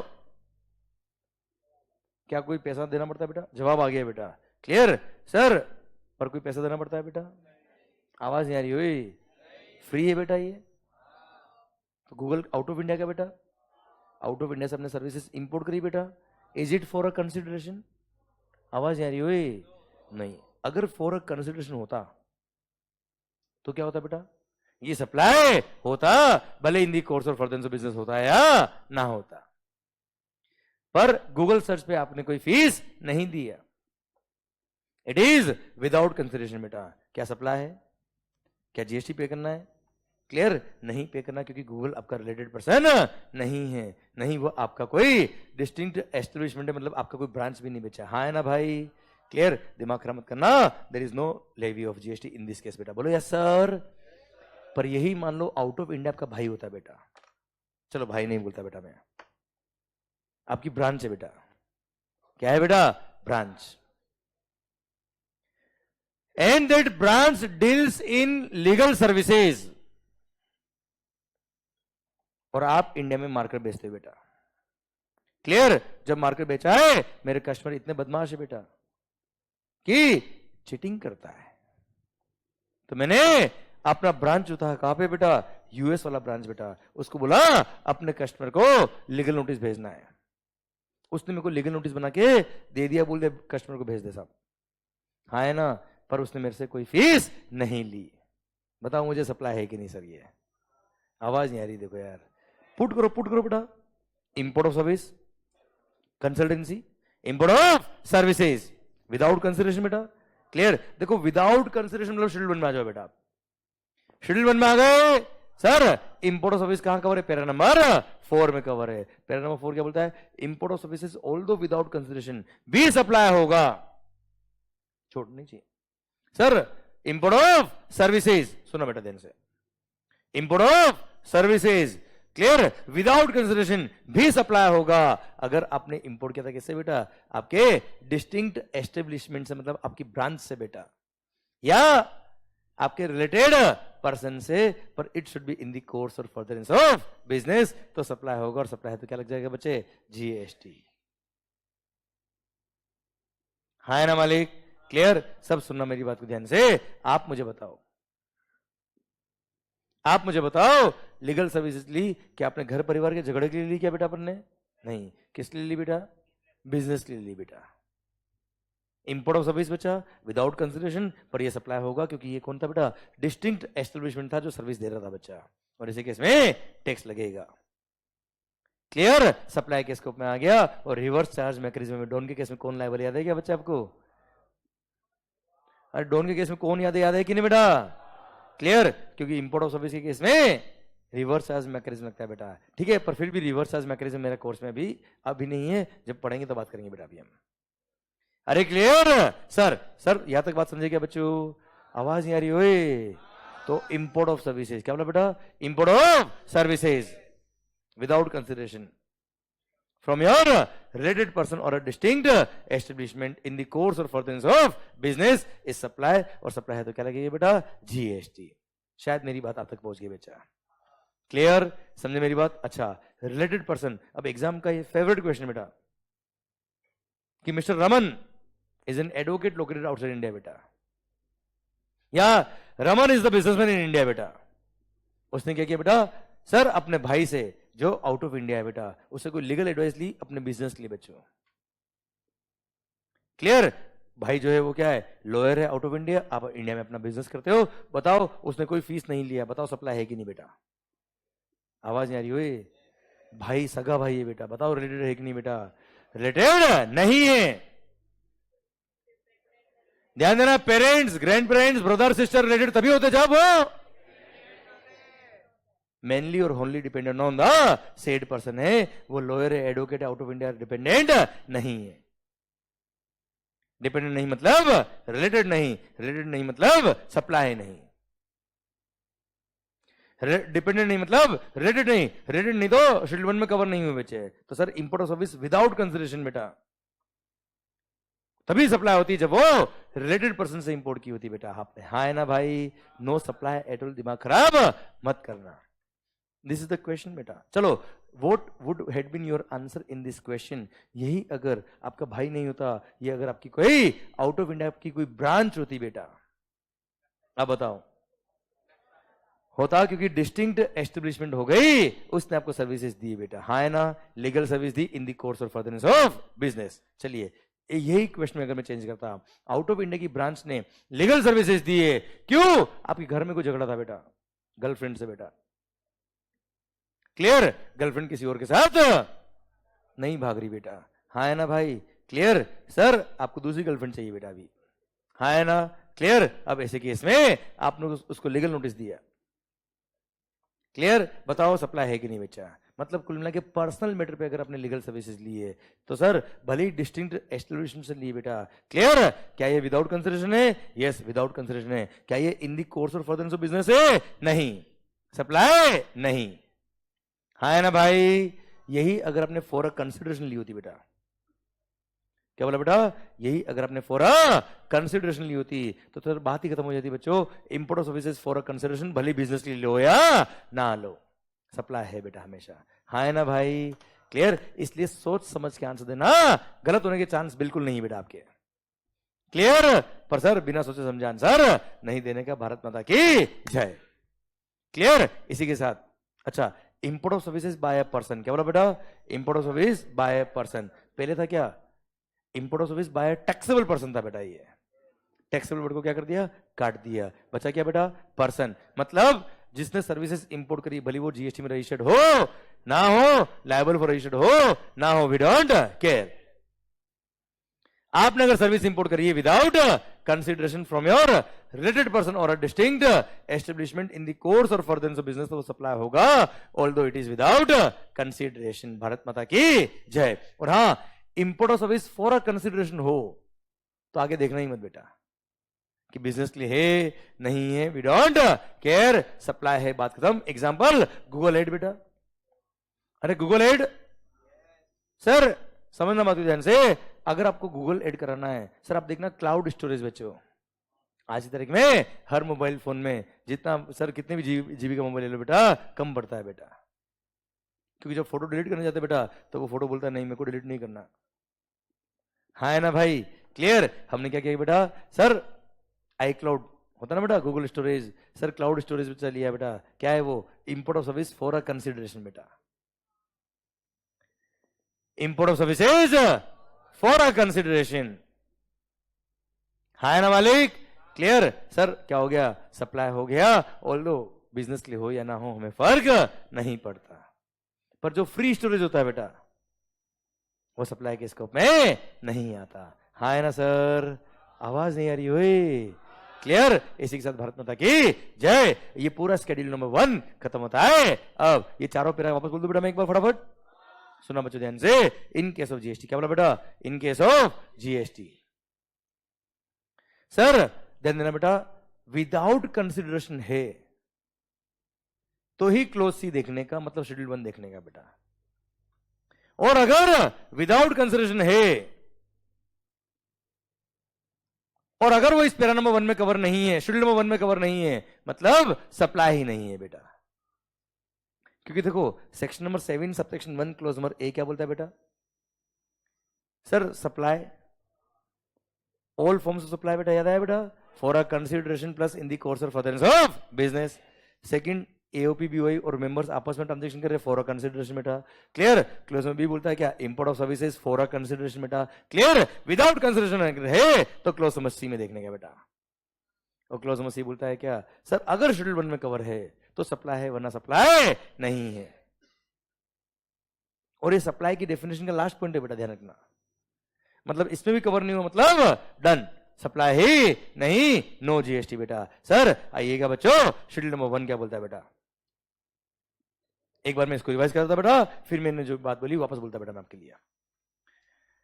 sir schedule number 1 sir para number 1 बोलता है क्या? सर परमानेंट ट्रांसफर और disposal of the assets of the business where ITC has been availed. Second sir supply of goods or service or both by a person to his related person or a distinct person in the course और furtherance of his business. Supply होगा पर annum per employee 50,000 तक की gift से तो supply के scope में नहीं आएंगे। हाँ ना भाई? सर थर्ड बोलता है क्या? Supply of goods by principal to his agent where agent undertake to supply the goods on behalf of principal, मतलब खुद के नाम का बिल इश्यू कर रहा है बेटा वो। एंड वाइस वर्सा, मतलब supply of goods by agent to his principal where agent undertake to receive the goods on behalf of principal, मतलब खुद के नाम का बिल इश्यू हो रहा है बेटा उसके केस में। हाँ ना भाई? तो एजेंट के यहाँ से प्रिंसिपल के यहाँ पे आएगा सार्थक भाई, सप्लाई हो जाएगा बेटा। क्लियर? सर पैरा नंबर 4 बोलता है क्या? Import of services without consideration from your related person or a distinct establishment in the course और फर्दरेंस ऑफ बिजनेस, तो सप्लाई के स्कोप में आएगा। और सप्लाई के स्कोप में आएगा तो क्या लग जाएगा बच्चे? जीएसटी। भारत माता की जय। शायद मजा आया बेटा पॉइंट में। क्लियर? इसी के साथ स्केड्यूल नंबर 1 खत्म होता है। अब क्लियर? यस या नो? पक्का? डन। भारत माता की जय। सो इन केस ऑफ जीएसटी शायद आपको समझ में आ गया सप्लाई क्या होता है बच्चा। हाँ है ना भाई? क्लियर? देखना ध्यान से 1 मिनट के लिए। सर सुना बेटा, भूख लग रही बेटा? ब्रेक चाहिए बेटा आपको? नहीं दे रहा बेटा, सुनो ध्यान से। सर सप्लाई, चाय पीनी बेटा आपको? चलिए चलिए कोई बात नहीं, होता है लाइफ में कई बार ऐसा बेटा, हम चाहते वो होता नहीं बेटा। सर आइए, सर इधर ध्यान। अच्छा अच्छा 1 मिनट, लास्ट मिनट बेटा, दे रहा हूं ब्रेक उसके बाद बेटा, ठीक है? ध्यान दो। ए होशियारी, section number 7 sub section number 1 क्या बोलता है बेटा? सप्लाई इंक्लूड्स, इधर नजर, क्लोज नंबर ए,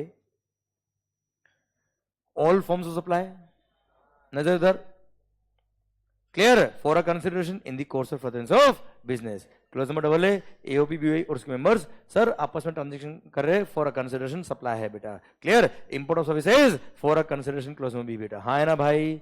क्लियर? क्लोज नंबर सी कोई बात नहीं, अगर कंसिडरेशन नहीं भी है पर अगर वो ट्रांजेक्शन कहां कवर है बेटा? शेड्यूल नंबर 1 में कवर है तो क्या होगा बेटा? वो सप्लाई होगा, और सप्लाई है तो क्या लगेगा बेटा? जीएसटी। क्लियर? समझे मेरी बात? चलिए सर ये क्लोज नंबर सी खत्म, और इसी के साथ सेक्शन नंबर 7 सबसेक्शन 1 पूरा खत्म। पहले क्लोज नंबर डी हुआ करता था, अभी नहीं है, ठीक है? अभी क्या हो गया बेटा? उसको कट करके, नहीं डबल ए नहीं किया, पागल जी बात मत कर बेटा। Section number 7 sub section 1A बना दिया बेटा उसको। और पता है क्या बोला बेटा? अगर कोई ट्रांजेक्शन एज पर सबसेक्शन 1, अगर वो सप्लाई है, क्या है बेटा, सप्लाई है, और उसमें अगर डिस्प्यूट है कि वो सप्लाई ऑफ गुड्स है कि सप्लाई ऑफ सर्विस है, तो उस झगड़े को खत्म करने के लिए आप रेफर कर लीजिए क्या बेटा, शेड्यूल नंबर 2। तो शेड्यूल 2 क्या डिफाइन करेगा बेटा कि ये सप्लाई ऑफ गुड्स है या सप्लाई ऑफ सर्विस है।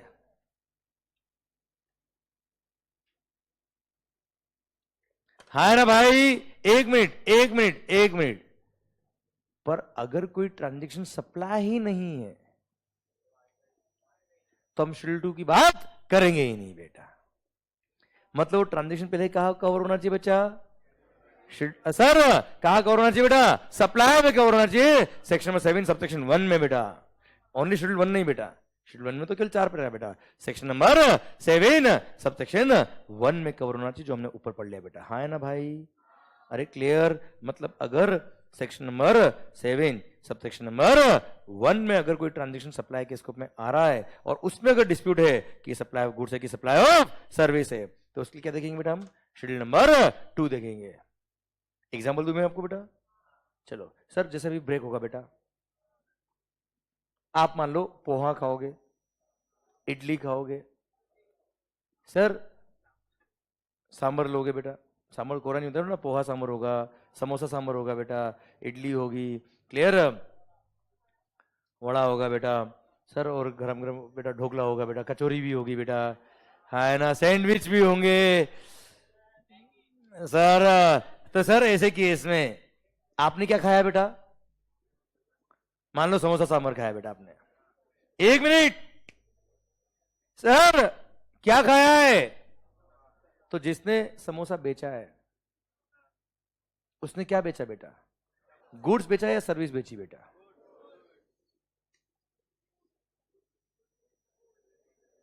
सर तो आप मुझे बताओ, सर वो समोसा केवल उसने आलू लाके दे दिया कि बेटा तू खा लेना बेटा, आटा लाके दे दिया तू बना लेना बेटा, ऐसा समोसा बना के दिया ना बेटा। आप मुझे बताओ रेस्टोरेंट जो बिल लिखेंगे वो सप्लाई ऑफ सर्विस में आता है कि सप्लाई ऑफ गुड्स में आता है बेटा। अच्छा आपने खाया क्या, खाया क्या, समोसा ना, समोसा क्या है, सर्विस खाई आपने बेटा, क्या खाया है, गुड्स। अब मुझे बताओ समोसा का बिल था मान लो 20 रुपए का बेटा, उसको गुड्स मानेंगे कि सर्विस मानेंगे बेटा। बस यही झगड़ा खत्म करने के लिए शेड्यूल नंबर 2 आया है बेटा। आप समझे मेरी बात, सर शेड्यूल 2 मैंने पढ़ाया नहीं बेटा आपको, पर शेड्यूल 2 क्यों आया समझ में आया। हाँ सप्लाई तो है सर, सप्लाई तो है, वो उसमें कोई झगड़ा नहीं बेटा, पर गुड्स है कि सर्विस है यार, इसलिए क्या है बेटा शेड्यूल 2 आया। शेड्यूल 2 पढ़ेंगे ब्रेक के बाद, पर यहां तक समझ में आया कि नहीं आया आपको बेटा, आवाज नहीं आ रही हो, क्लियर। चलिए सरकार मिलते हैं ब्रेक के बाद, thank you so much, Bharat Mata की जय। सर ध्यान रखना बेटा 15 मिनट का ब्रेक है बेटा, केवल ध्यान रखना बेटा, ठीक है, please be on time, we have to begin on time बेटा, ओके। आई थिंक मजा आ रहा है बेटा, माहौल बन रहा है बेटा आपके लिए।